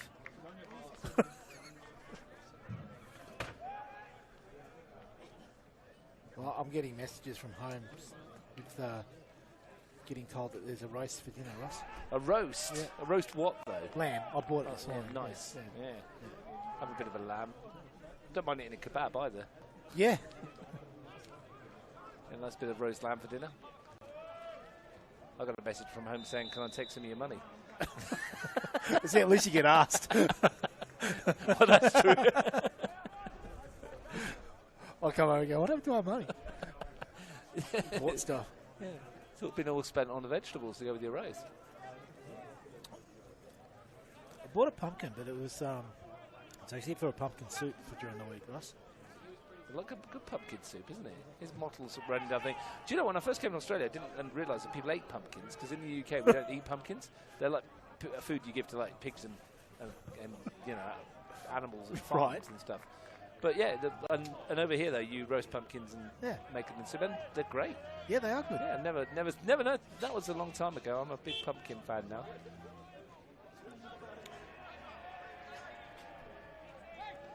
Yeah, every English person that comes over, my dad was the same. He goes, oh, pumpkins. I thought they were just for hollowing out at Halloween.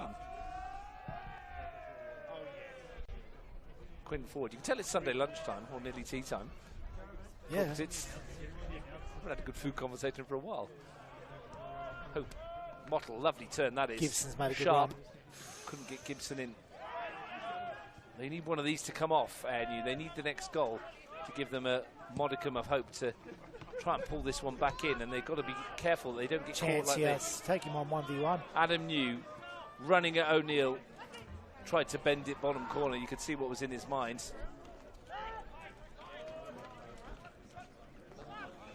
Comes out for O'Neill. That's a good ball. He's I done don't well. mind these advantages in these 2:30 kickoffs, because we get to go home a little bit early. I'm not used to going home till You know it's going to go to extra time now. You said yeah, that. true story. Tell you what, Mark O'Neill, I know Adam New's been great, but Mark O'Neill's actually been pretty good. Rolling back the years, isn't he? Yeah. That's a tough job. Defending in general. Lazy leg from Monty Grace. Up ends Luca Flores at the moment. Yeah, I think Tommy's going to have to start looking at his bench and just changing something up now. I was about to mention the bench. Tom Huizinga, Zach Chadwick, Andre Oliveira, Orlando Jeffrey, Panos Borogiannis. He's got the 3 windows. He's got the subs to make. Might need to change something. Timotheo, flat delivery. Not his best. No. And he knew it. He knew it. Worthington's clearance, rather cut across it. Well won by Korbetitz. And again, he might be the bright spark for me so far in the ANU team. Yep. Good firm header from Nicholas Hope. Kel Brown has time to assess the options. Flores. Saw Luca Flores earlier in the season at Gungahlin United, Frank, and he looked a pale shadow of himself, didn't he? It's funny, you know, different players in different environments. You know, sometimes it suits players, sometimes it doesn't. Yeah, obviously, it might have just been a confidence thing for Luca. Back doing his music now as well, I see. He is. Got some playing some new clubs with his new bands. I don't know what's going on with my algorithm, but yeah, Luca comes up a lot. He does, yeah. I think he's gone and bought himself some sponsored posts, maybe. I don't know. Korbetitz with his free kick to whip it into the danger area. Borgner won the header. Kemp beaten in the air by Ryan. Second bite of the cherry for the ANU fullback. Under pressure here. When he's left that short, O'Neill needed to get there, otherwise they're in all sorts. And that's handball, which is a little unfortunate for Kirklich. But if Mark O'Neill hadn't got there, Julian Borgner and Abraham Kemp 2-on-1. were away. It was a 2-on-1. Yeah. ANU finding themselves on the front foot for the first time in a while.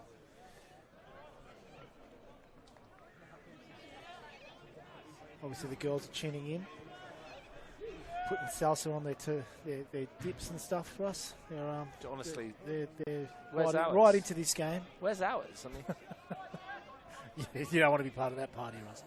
not at all the food. Yeah. Jack Gibson's over this free kick. Will he fancy a pop from here? It is a long way out. They could do with a moment of magic, ANU, to get themselves back into this contest. Is this the time? Gibson, who's barely had a shot at goal all game, does have a shot. Deflected! Oh, what a save! Sensational stop from Jacob Quinn. ANU thought they'd reduced the deficit. The deflection looked to all intents as if it was going in. Quinn readjusted. Magnificent. It was a good strike to start off with, but then when it got the deflection, it made it even harder for Quinn to save that. But, gee, he did a good job to turn that around the post. One of the saves of the season in the final game of the season. Hope with the corner. Lifts it to that back post. It was won by Grace. And he's turned his man. Somehow gone all the way through. It's a bit of a schoolyard scramble there, isn't it? There's shouts for handball. Both teams shouting for handball. But what a stop from Quinn. Preserves the 2-goal lead, and he got the celebrations of his teammates that it deserved. It was sensational. Another player that was at Gungahlin on Gungahlin books was Quinny. He's doing a fair bit of coaching with Olympic juniors as well, with their goalkeepers as well, Russ. Goalkeeper himself, isn't he? Yeah. 12 minutes in the second half, you get the feeling that ANU are really lifting the tempo here. I wouldn't say Olympic have gone into their shell, but they're not quite as dynamic as they were in the first half. Korbetitz with this corner kick. Goes short to Mottle. No one's picked him up. He's rather lifting that with the ball behind him. Adam New, I don't think he kept that in. We did. It will be a throw. Tell you what, we're talking about good saves. There was one at the end of the under-23s match in the men's. Josh Smith, sensational, outstanding. It was 2-1 at the time with Canberra Croatia just conceding a penalty, and O'Neill in, helped on, and here's a chance off the Done it crossbar. again. He's Moore's got a hand header. at that. Saved by Quinn. It's still not away. This is a chance. Blocked again. O'Neill to send it back in. Force got a touch and New completes the clearance. And Jacob Quinn from point blank range denies Moore onto the bar. I think you get to a point where sometimes you just don't think it's your day. What's a stop again from the goalkeeper? Goalkeeper was player of the match in the last game. Jacob Quinn putting his hand up at the moment. In more ways than one. Two sensational stops. Borgner. Yeah, I thought that was 2-1 right there. But Alistair Moore did as well. Yeah. He was peeling away to celebrate. And Jacob Quinn with a super save.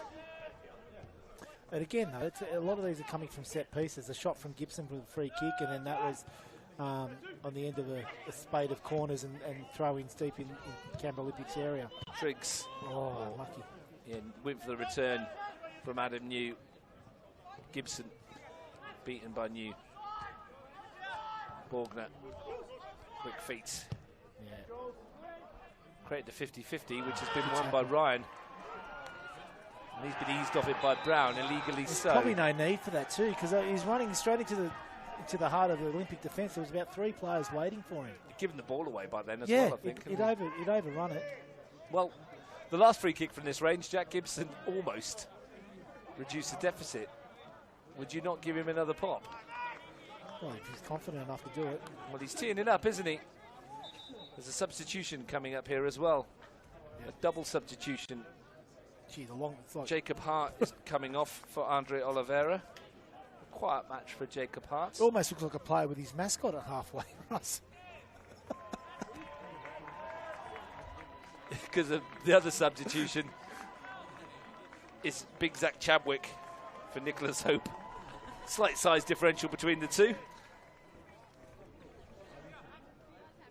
Chadwick plonks himself next to Daniel Linstead. Makes Daniel Linstead look small. Coming off number 10, Jacob Hart, and number 35, Nicholas Hope. Here we go then. Coming on Gibson number 6, to hit this, you would think. and Andre Oliveira, and number 19, Zach Chadwick.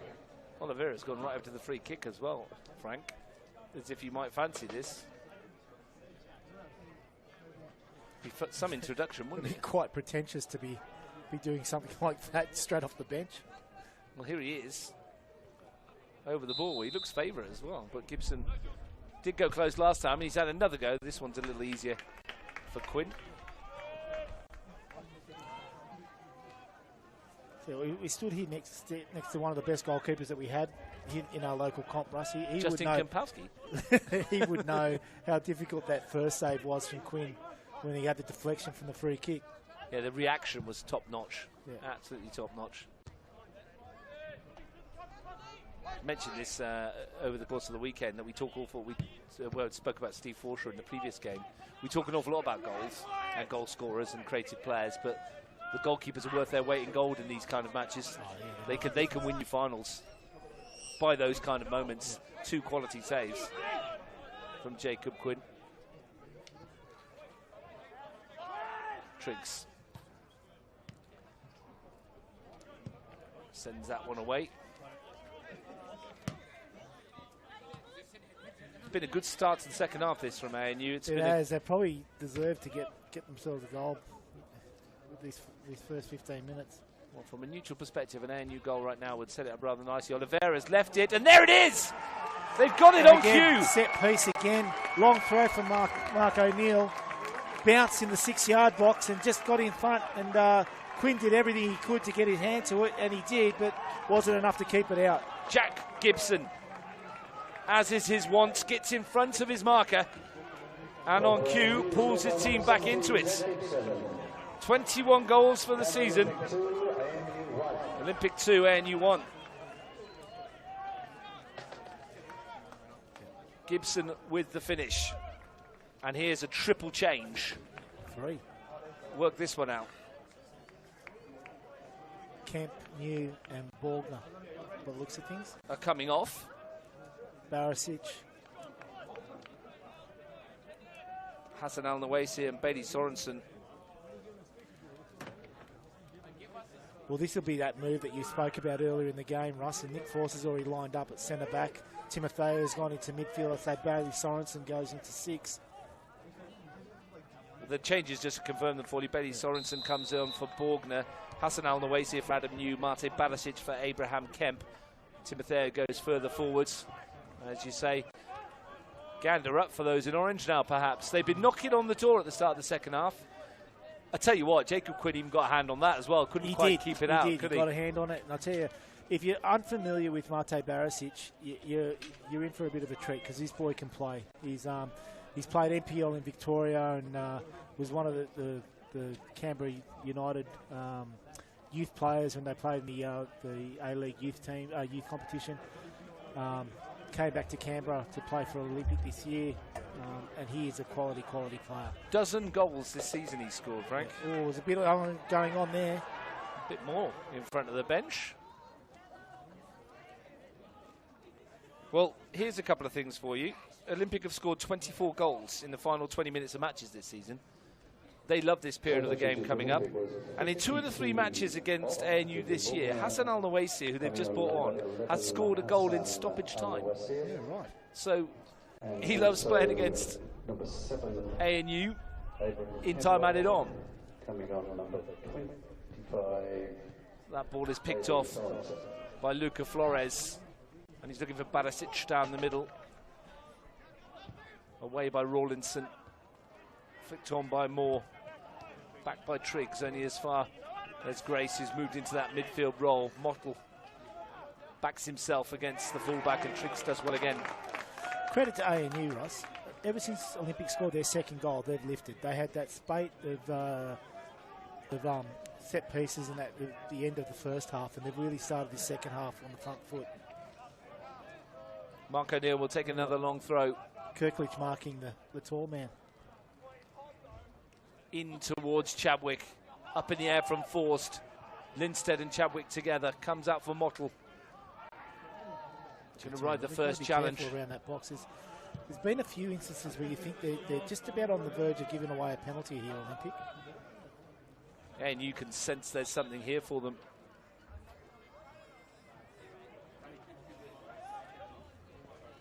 Cale Brown is sat down in the penalty area. Wondering if that's just to slow the momentum somewhat. Not a good throw though. Sorensen's first involvement is to find Barisic on his own, but can hold the ball up. Well, not only that, he's got away, and he shouldn't have got away. And now he could stretch his legs, and he's got good toe. It's Mate Barisic bearing down on goal. Oh, he had Kemp unmarked at the far post for us. What a chance. There's Hassan Al-Nawasi, who was completely unmarked in the penalty area. Oh. Could have scored if he had squared it. But great skill from Barisic, great pace as well. Those opportunities are going to come for him because they'll open up. Yeah, and you've got to come looking. Good Chadwick playing central defence at the moment. He did that last game, didn't he? The big fella came on up top, but they put more. It's come out for Oliveira. Bounce will be interesting here. More with Triggs, who's defended well all afternoon. Flores, Al-Nawasi. Mark O'Neill had a bit of a nibble. Bailey Sorensen. Al-Nawasi, Timotheo, looking to reimpose himself on the contest. Chewed hope. Well, Tom Crossey's rolled the dice here, hasn't he? Tweaked everything. Anthony Timotheo, fair to say, didn't think. He's got to give him a bit of a canoodle there, Russ. Well, it was a foul, but I think he's complaining that Andre Oliveira made a slight meal of it. Delphina Shakespeare just tells Anthony Timotheo to calm it down just a little.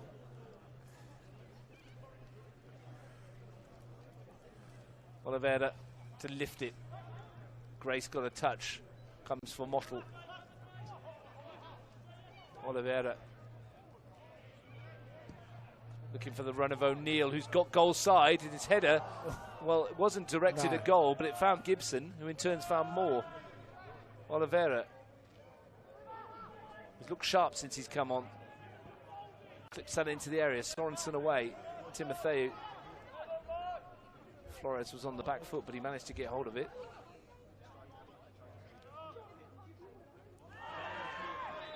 Free kick goes away of Canberra Olympic. Fascinating last quarter of this contest to go.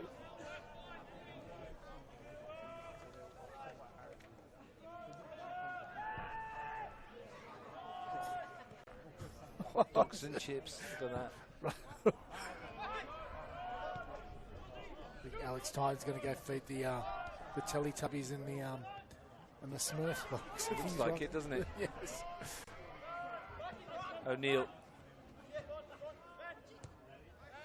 Grace always giving it away. Now here's a chance for Alnawasi if he can keep this in. He's got Barisic down the middle. That's the only one to hit at the moment. Timotheu leaves it for Sorensen with a little flick, and Benny Sorensen has a go, but it's always going wide. It's a good start here from Alnawasi. He's not one I'm real familiar with, but he's actually done well. I thought Adam Yu was outstanding. He must have just run out of petrol tickets, but former ANU player himself, Hassan Alnawasi. okay. Played for the White Eagles as well. He's been around the CPL range, CPL stage. Luca Flores has a go from a while. Yeah, he just didn't catch it as well as you would have hoped. More work, more activity rather on the bench for ANU over there. Good touch. Some more changes coming, I think. Last throw of the dice, maybe. Well, you can't fault the coach. They've been both been quite brave with their substitutions. I mean, as soon as Canberra Olympic conceded that one goal, 3 substitutions came up. Yeah, Orlando Jeffrey has gone out to warm up, and he looks like the next one to join us. 9 goals in the reserves in the under-23s. Didn't play in their grand final because he's been kept for this one. Yeah, right. Become a lot more stretch this game too, Ross. There's a lot more space in midfield, and ANU are starting to get on top in that space. Can they create another opening? Korbetitz are going to lift one over the top. It'll bounce through to Quinn. He's not hanging around. Kirklich. Flores. Brown. Clips it into space, and Charlie Triggs can run onto it.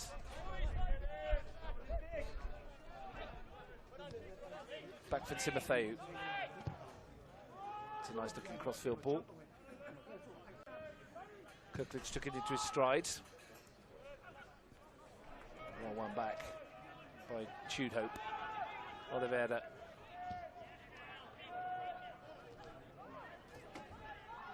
Kirklich wriggled past a couple. Probably shouldn't have got away from that, but does. And now Flores can have an advance. He's got Barisic with him. It's Mate Barisic still going. Oh. Great stop, Rollinson. The goalkeeper stood strong when he needed to. And that's the sort of stuff I was saying with Mate. He's so strong on the ball, and he's got pace, and he's a good athlete. He's almost scored twice since he's come on. Mottle forward. Triggs got there. Olympic won a free kick, nothing doing. Here comes another change. Alistair Moore, who's worked really, really hard, is going off. Max Mottle is coming off as well. A little shake of the head from him. Big call. Orlando Jeffrey, as I mentioned. Because this is the other thing that's got to be in the back of Tom's mind is you make a sub now. If you make a sub, you could go into extra time. If your sub works as you want it to. Well, Tom Huizinga's come on for Max Mottle. Yeah. Orlando Jeffrey, as I mentioned, Frank, 9 goals in the reserves, 3 in the first grade team. Scored himself a dozen goals this season. So it is a goal scorer. Your use of substitutions in games where there's a potential of extra time and penalties, it really puts a different bent on what you're trying to do. But he thinks that these two can do it. Yeah. Chadwick's won that header. Because even last week when we played Canberra Croatia here, we went into extra time, but we had 3 players fresh. A good chance here. Alnawasi from Barisic pulls it back for Timotheu. Shooting chance. What a goal. Bottom corner. Anthony Timotheu may well just have sealed it. Restores a 2-goal advantage with a finish of some power and precision. And Canberra Olympic go 3-1 to the goods. We've seen him do that so many times for Gungahlin. Edge of the box, just puts his foot through it. Ball stays nice and low, with power, with placement. Yeah, brilliant goal. Well done, Anthony Timotheo. And that's why he's been moved into that forward role for moments like that. Not just the power, but the placement as well. Number 15, Anthony Timotheo. And the changes from ANU. Olympic 3, ANU 1. Well, it comes back and bites them before they can settle. Olympic have their 2-goal cushion back.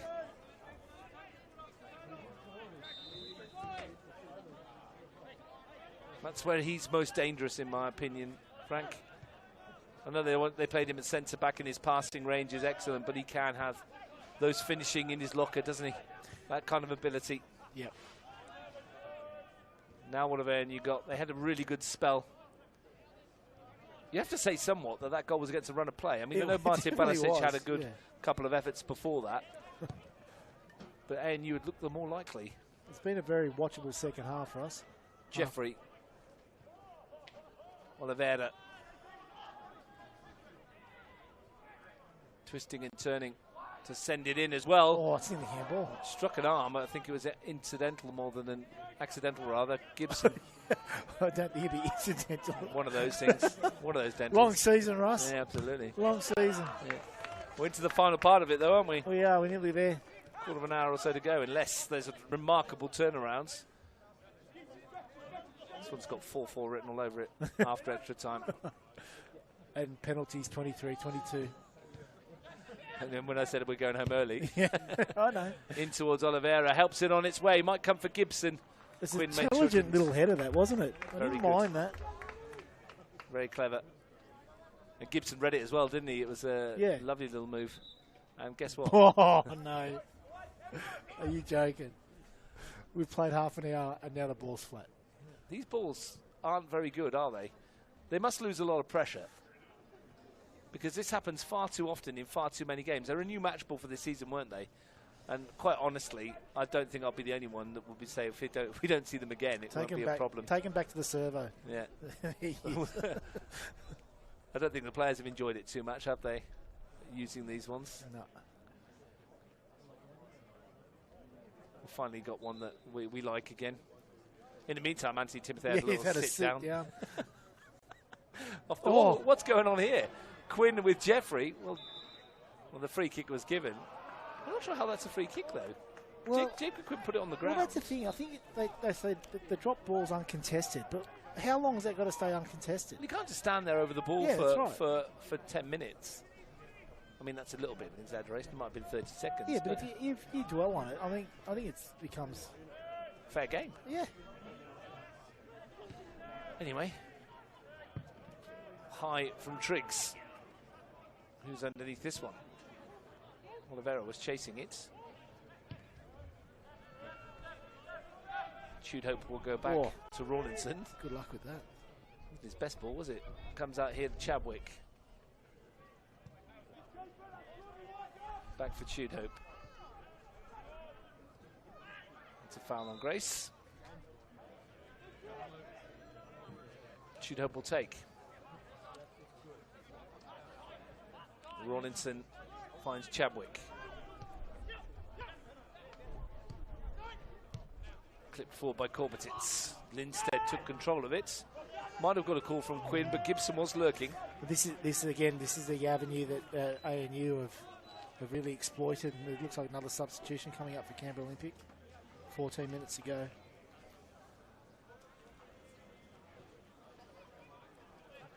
We're going to wait. You don't have to make a change from a corner, do you? But we are going to make a change from a corner. And it's veteran striker Mark Shields. He'll come on for Cale Brown. Interesting. Been around for a long time, this man. You wonder whether that means that Timotheo drops back and Nick Force goes to right back now. Well, he's got a lot of qualities, Mark Shields, but he's not right back. He's not a right back. But yeah, maybe Timotheo goes back into centre back and Force to right back now. We will see. Corner's whipped into the far post. Lots of height up there. In those kind of areas, Olympic just challenging to make sure they can't get a clean header. But that's the thing with ANU there, that those sort of areas, you just try to head them back in, across the face rather than try for goal, because you're not going to score. But that's why you put a bit of pressure on them. Yep. So what's happening here? Shields has gone into the 10, it looks like. Barasic running it. Yeah, up they're front playing on his 2 own. sixes. Yeah, they're playing 2 sixes. Shields does win the header. Kirklich looks like he's dropped back into right back. Mark Shields now 40. Ryan. That's a free kick as well. Just giving ANU a glimmer they here. keep on inviting them in with these set pieces, Ross. And you need to get one back on, and then that 3-1 lead, which looked quite settled with a quarter of an hour to go, might become a little bit more difficult. I've gone early with them saying they've settled it. Looked like they had at 3-1. You couldn't see ANU getting a couple back.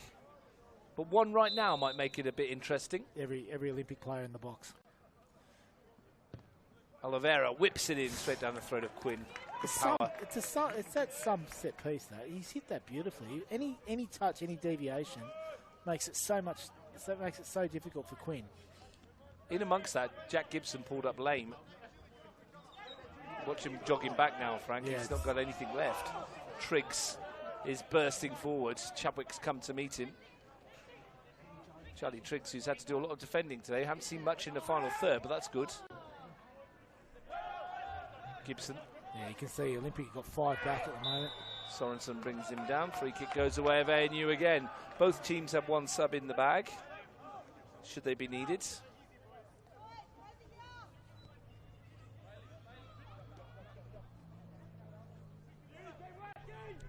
Might have used their windows for the 90, have they?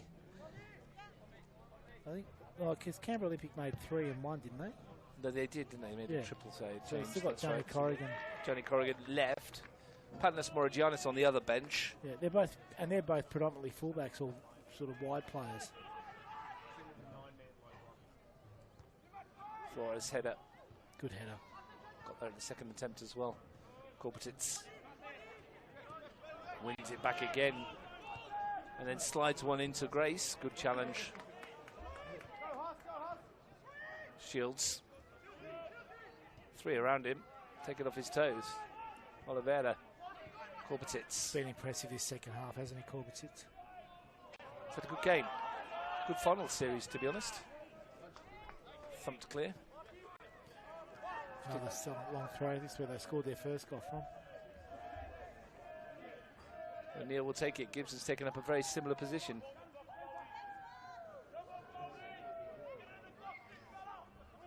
It's another huge throw. Chadwick's won the header. Perfect header. Right Just in needed that someone space. to gamble back post. Perfect header. Just nodded it down, Zach Chadwick. Jude Hopes won that header. He doesn't get to go forward anymore because he's not the big man at the back. That's saying something when he's about 6'3" himself, isn't it?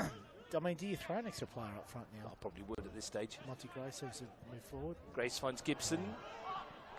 Stop it by Forst.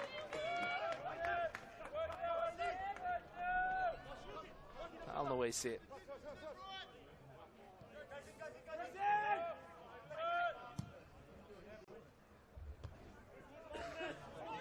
Play. Shields header comes to Alnawasi. That ball is going to find Barasic. Oh. Well, he tried something Paolo special. Di Canio. He tried something special. Some ball, though.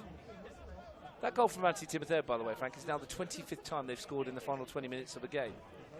Canberra Olympic. It's quite a good record, isn't it? You're finishing very strongly. For the first time today, you can just about make the scoreboard out from this range.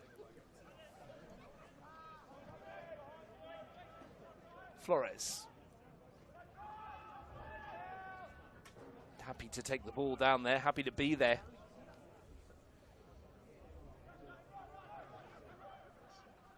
And you look like they're going to make a change. My guess is it's Panos Morogianis coming on. You can almost see into the future, Russ. Unbelievable, isn't it? How good are you? Well, nod down was from Shields. Yeah, Worthington's sitting at home rolling his eyes when he's... Oh, 100%. I hope he is. That's the whole point. Corbetitz looking for Gibson. O'Neill back for Chadwick. Ball forward.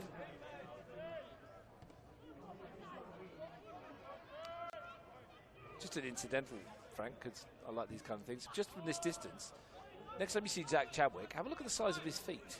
Those boots on there. The centre back. Yeah. Absolutely massive. The words Ronald McDonald come to mind. Oh, but, you know. do you know what I mean? It's incredible, isn't it? Huge boots. Flippers. Here he is. Look at the size of that. Those boots are massive. Tudhope. Gee, tough ball. Yeah, it was hard, wasn't it? To play, to find. Here is the final change, the final throw of the dice.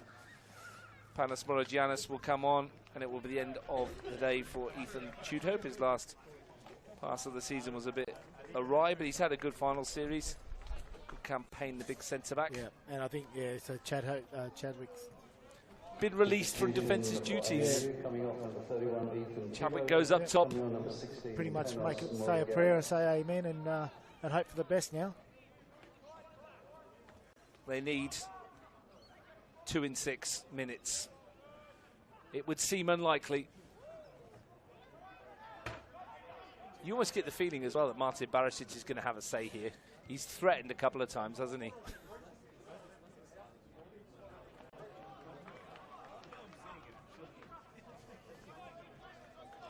O'Neill. You'd probably want him to stay central. I know he's come out to win that header from that throw, but you really want him to stay central. 100%. Get it in there if you can. Corbetitz. Oh, Jeffrey. That's space there. Taken off his toes by Timotheo. Flores forced. Just pops off the responsibility to Lindstedt. And Barisic has rolled O'Neill. Ryan around on the cover. Rawlinson away. Corbetitz. So I'm going to have to ask you who your player of the match is, Frank. You don't have to tell me, just point to it on the piece of paper and we'll have a discussion about it. That was a very quick discussion. You point, I nod. Is that your thinking? It's often we're on the same wavelength. It's scary. Yeah. So we both pointed at Ian Worthington? We did. He never gets any medals. No.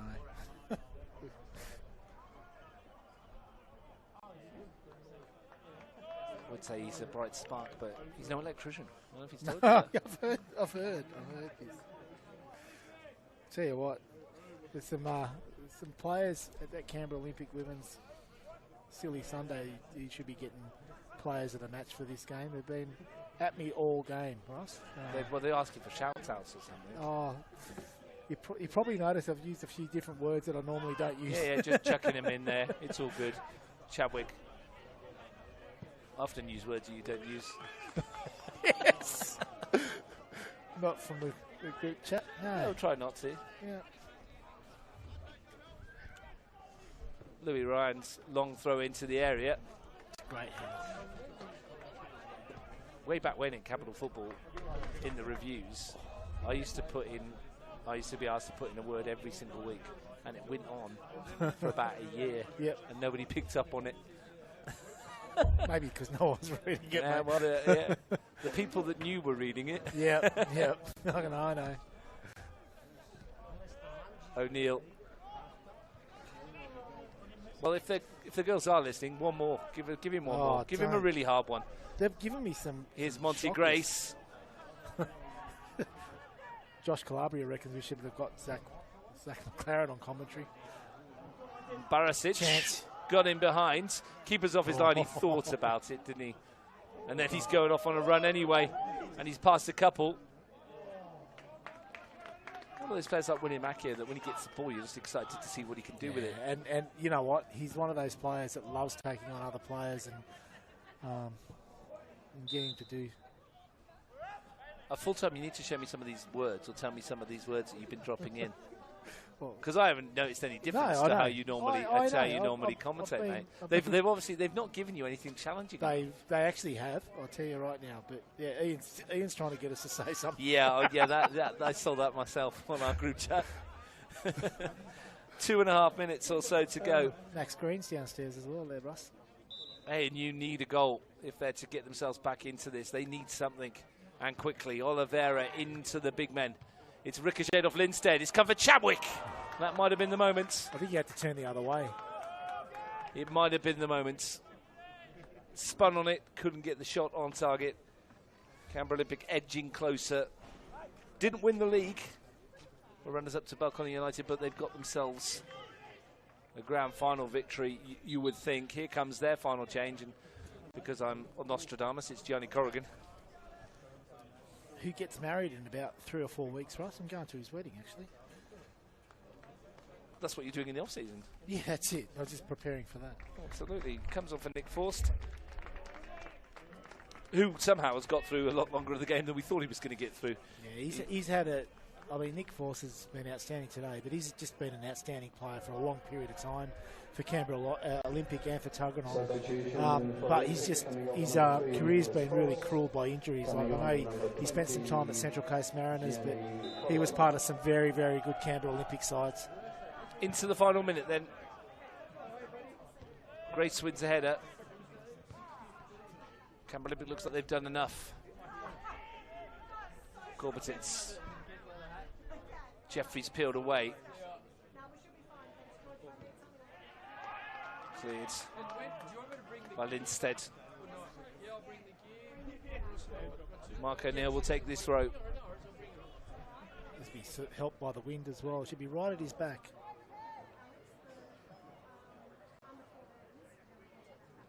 Huge throw into the area. Chadwick's won it. Away by Alan Awasi. Gibson.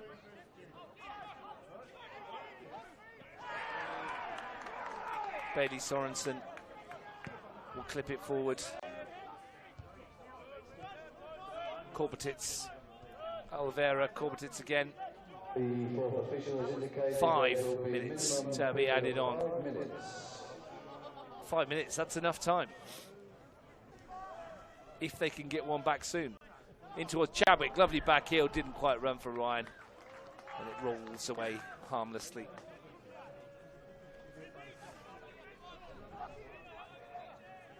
And Canberra Olympic, much better second half from ANU, Frank. It was. Much better.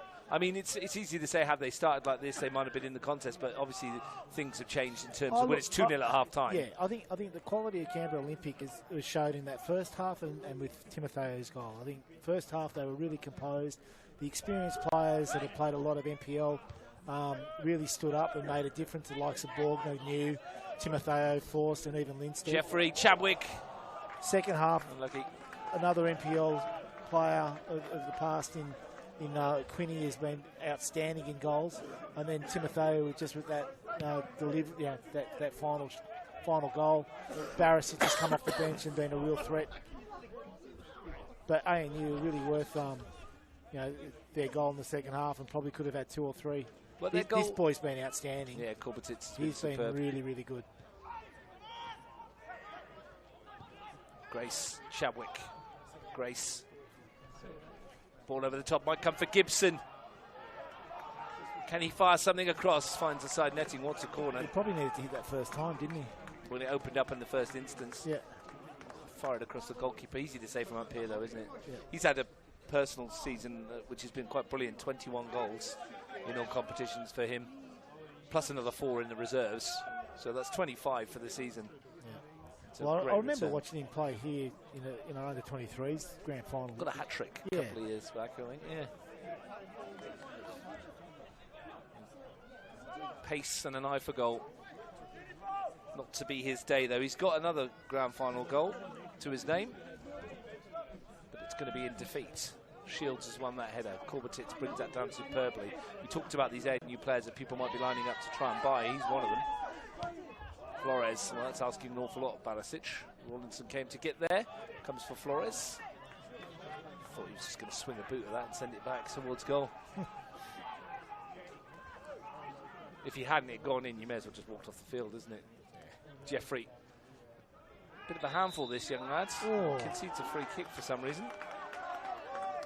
Head in hand moment for most of those in ANU colours. But Frank, as we come to the end of the season, we've got a couple minutes to go. You have to say that Canberra Olympic thoroughly deserve this one. And look, if everything goes well, the way that review is going, potentially, then these guys will be back in the Premier League alongside Balcony United, 2 big clubs back amongst the elite. And so we hope to see quite a lot of these players from ANU maybe make the step up as well. Barisic has got away. Is there a final flourish? That's a good challenge. Huizinga. Yeah. Monty Grace made a good run there. Corbett's finds Chadwick. And what I will say, and I'll just echo what I said earlier, Russ, I think now we are to the last couple of minutes. Your contribution to capital football and football in general here in Canberra is not gone unnoticed. I think the people who love the game love what you bring to the game, and congratulations on another big year. And we hope to see you back next year. Thanks, Frank. Really appreciate it. Who knows what the future will bring? Oliveira forward. On the way, steer away. Oh, that's handball. It was a tired handball, wasn't it, from Huizinga? It was only just come on, but the bounce was horrible for him. Timotheo's gone early, looking for one of the two. Flores and Alnawasi made the run. Neither of them got anywhere near it. Into the final 60 seconds. Jeffrey in behind. Gee, he landed awkwardly there, Bailey Sorensen. He did, didn't he? Yeah. Allowed Jeffrey across to apologise. He had every right to go there. Talking to Smurfs.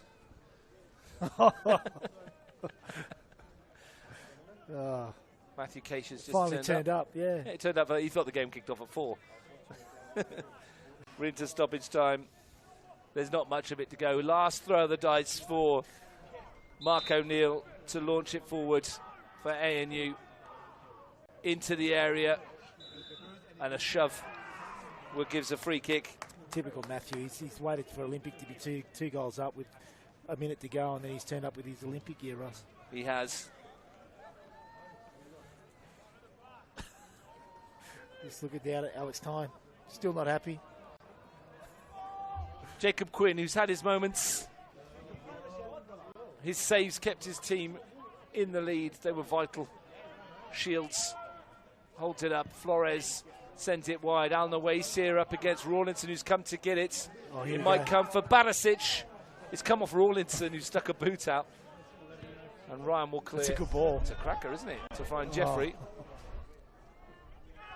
Oliveira.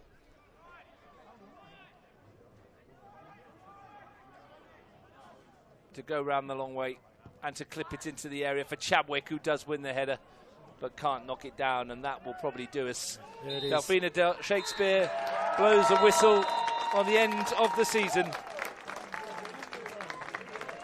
and Canberra Olympic will win the grand final. Frank Casey, the damage was done in the first half. Second half, spirited from ANU, got their goal, made a contest of it, but a little bit of class from Anthony Timotheo when he moved into that more attacking position means that Olympic got over the line. Yeah, pretty much nailed it in one there, Russ. You know, it was a fantastic first half from Canberra Olympic.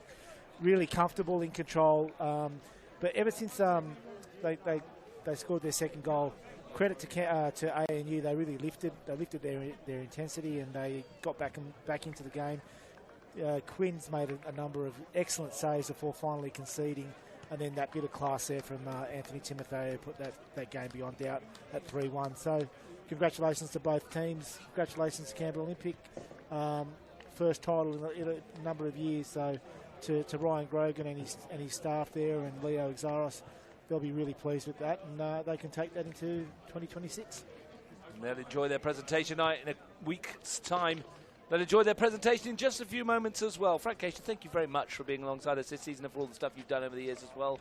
Brilliant stuff. Thank you for your contribution to the women's game over the last couple of years at Canberra Olympic.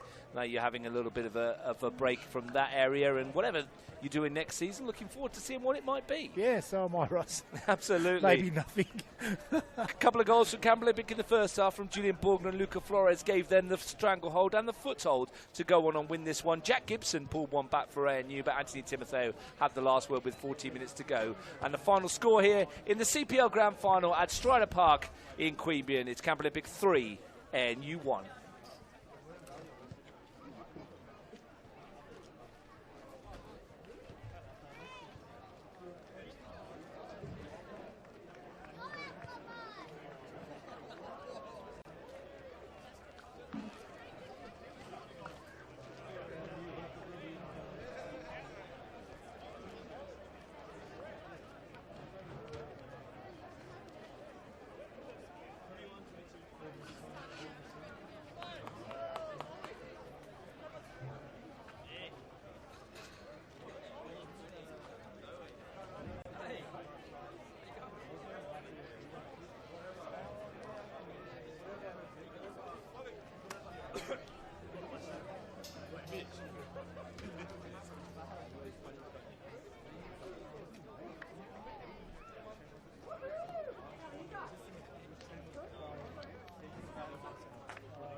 Welcome to everybody. We'll get the presentation ceremony going. I'd like to start off by acknowledging the traditional custodians of the land we're meeting on, the Ngunnawal and the Ngambri people, and pay our respects to their elders past, present and future. We celebrate and support the continuation of cultural, spiritual and educational practices of Aboriginal and Torres Strait Islander peoples. On behalf of Canberra Football, I'd like to thank you all for being a part of the competition this season, and we hope you have enjoyed playing in the 2025 Canberra Football competitions. I'd like to thank the match officials for all their hard work throughout the season, and thank you to all the volunteers of the clubs that put in efforts every weekend. Football wouldn't be the same without you. Thank you, volunteers. Before our presentation starts, please welcome Angelo Constantino, President of Canberra Football, who will be making the presentations today. We'd like to recognise the fact that the premiers were Belconnen United FC. They will be getting their medals later on at their own presentation. But there was a Golden Boot scorer who we believe is here today. Hopefully Curtis Schaefer of Redevelop Blues, his football club is here. Is Curtis here? Would he like to come forward and collect his medal, please, for Golden Boot of 2025?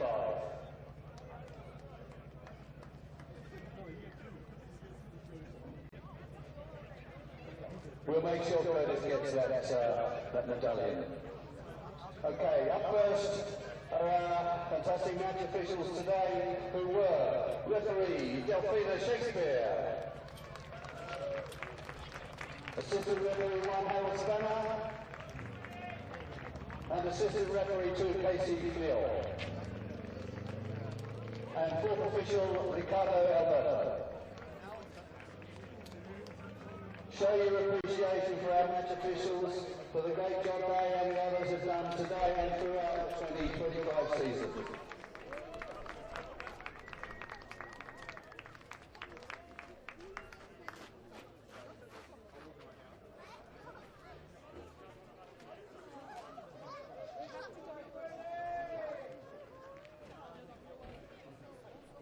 Well done, match officials.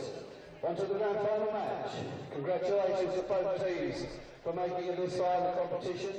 It was a closely fought out affair with the result Canberra Olympic 3, ANU 1. Our grand final player of the match for today is in fact from Canberra Olympic, and it is Anthony Timotheo.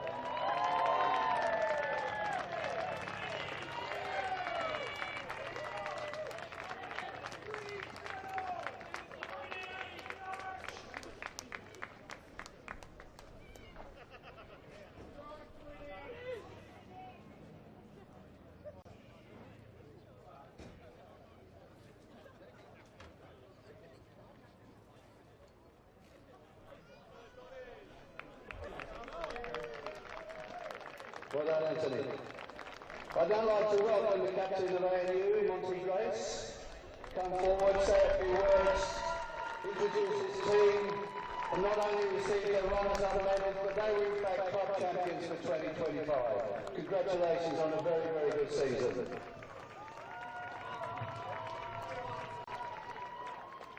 Before we get to the medals, big congratulations to you fellas. Awesome season. I think towards the end they really showed the level of quality that you guys have. Best luck with the MPL next year. I think you guys will kill it.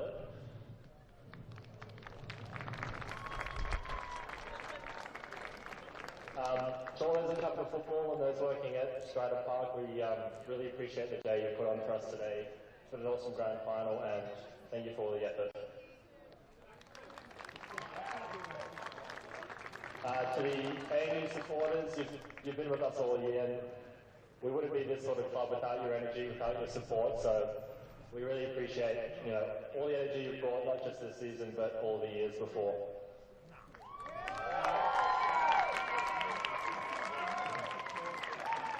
A few words for the coaches. Jakey, Shat, Brad, thank you for all the support, all the energy you bring each week, all the lollies you bring each week. It's been awesome. To our head coach, Tom, I think we feel very lucky to have you. The experience, the analysis you bring, definitely overqualified to be coaching this lot of uni boys. So best of luck for your future, but we've really appreciated having you run the club.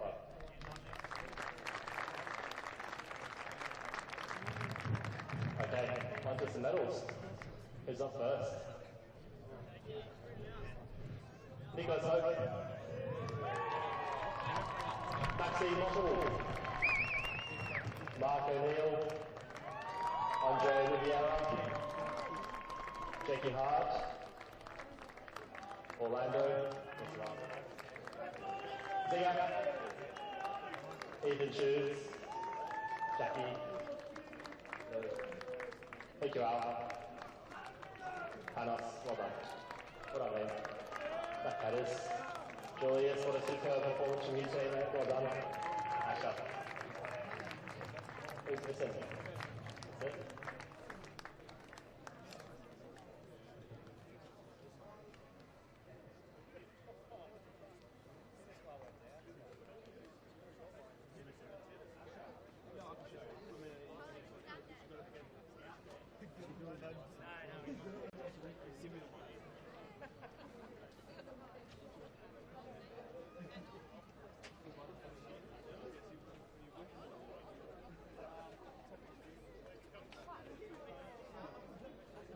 Sorry, coach, just forgot you. Tommy. Jake.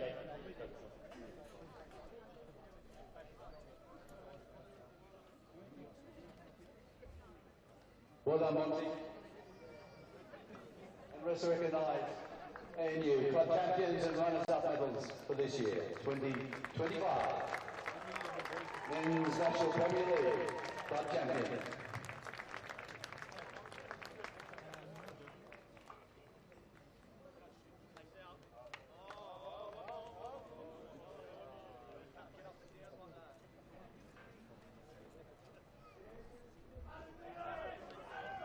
And now to the winners of the men's first grade, I'd like to welcome the captain of Olympic, Nick Force. Come forward, say a few words. That's it, Ollie, is it? Who's coming?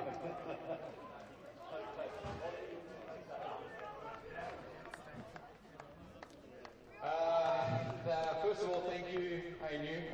You guys had a great season. Very competitive. Tommy, well done to you and your boys. Unlucky today, but great effort all season long. Thank you, Capital Football, the match officials. Thank you to our supporters who are here today. It's great to see some blue in there.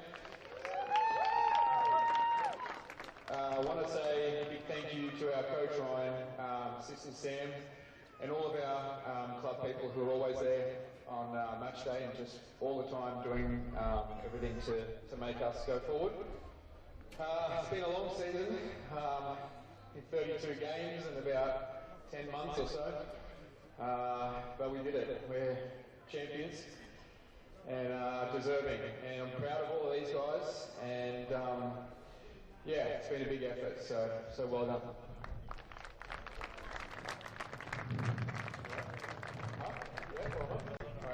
Alright, boys, come on. Martha. Luca. Hey, bro. I don't know. Kale. Hey. I don't know.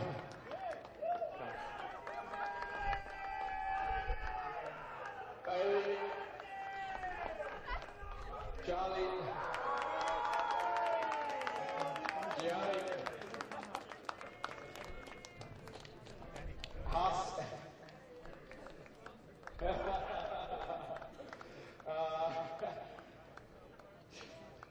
Jules, sorry.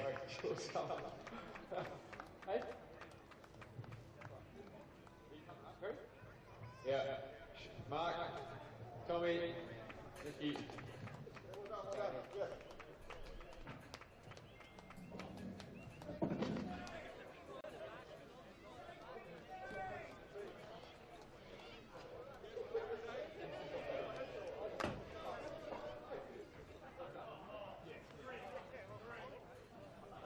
Yeah, Ryan and Sam as well.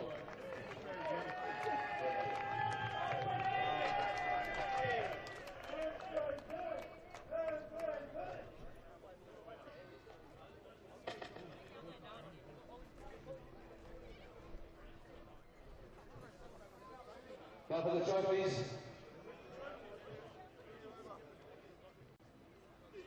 Ladies and gentlemen, boys and girls, your men's first grade front grand final winners are Canberra Olympic.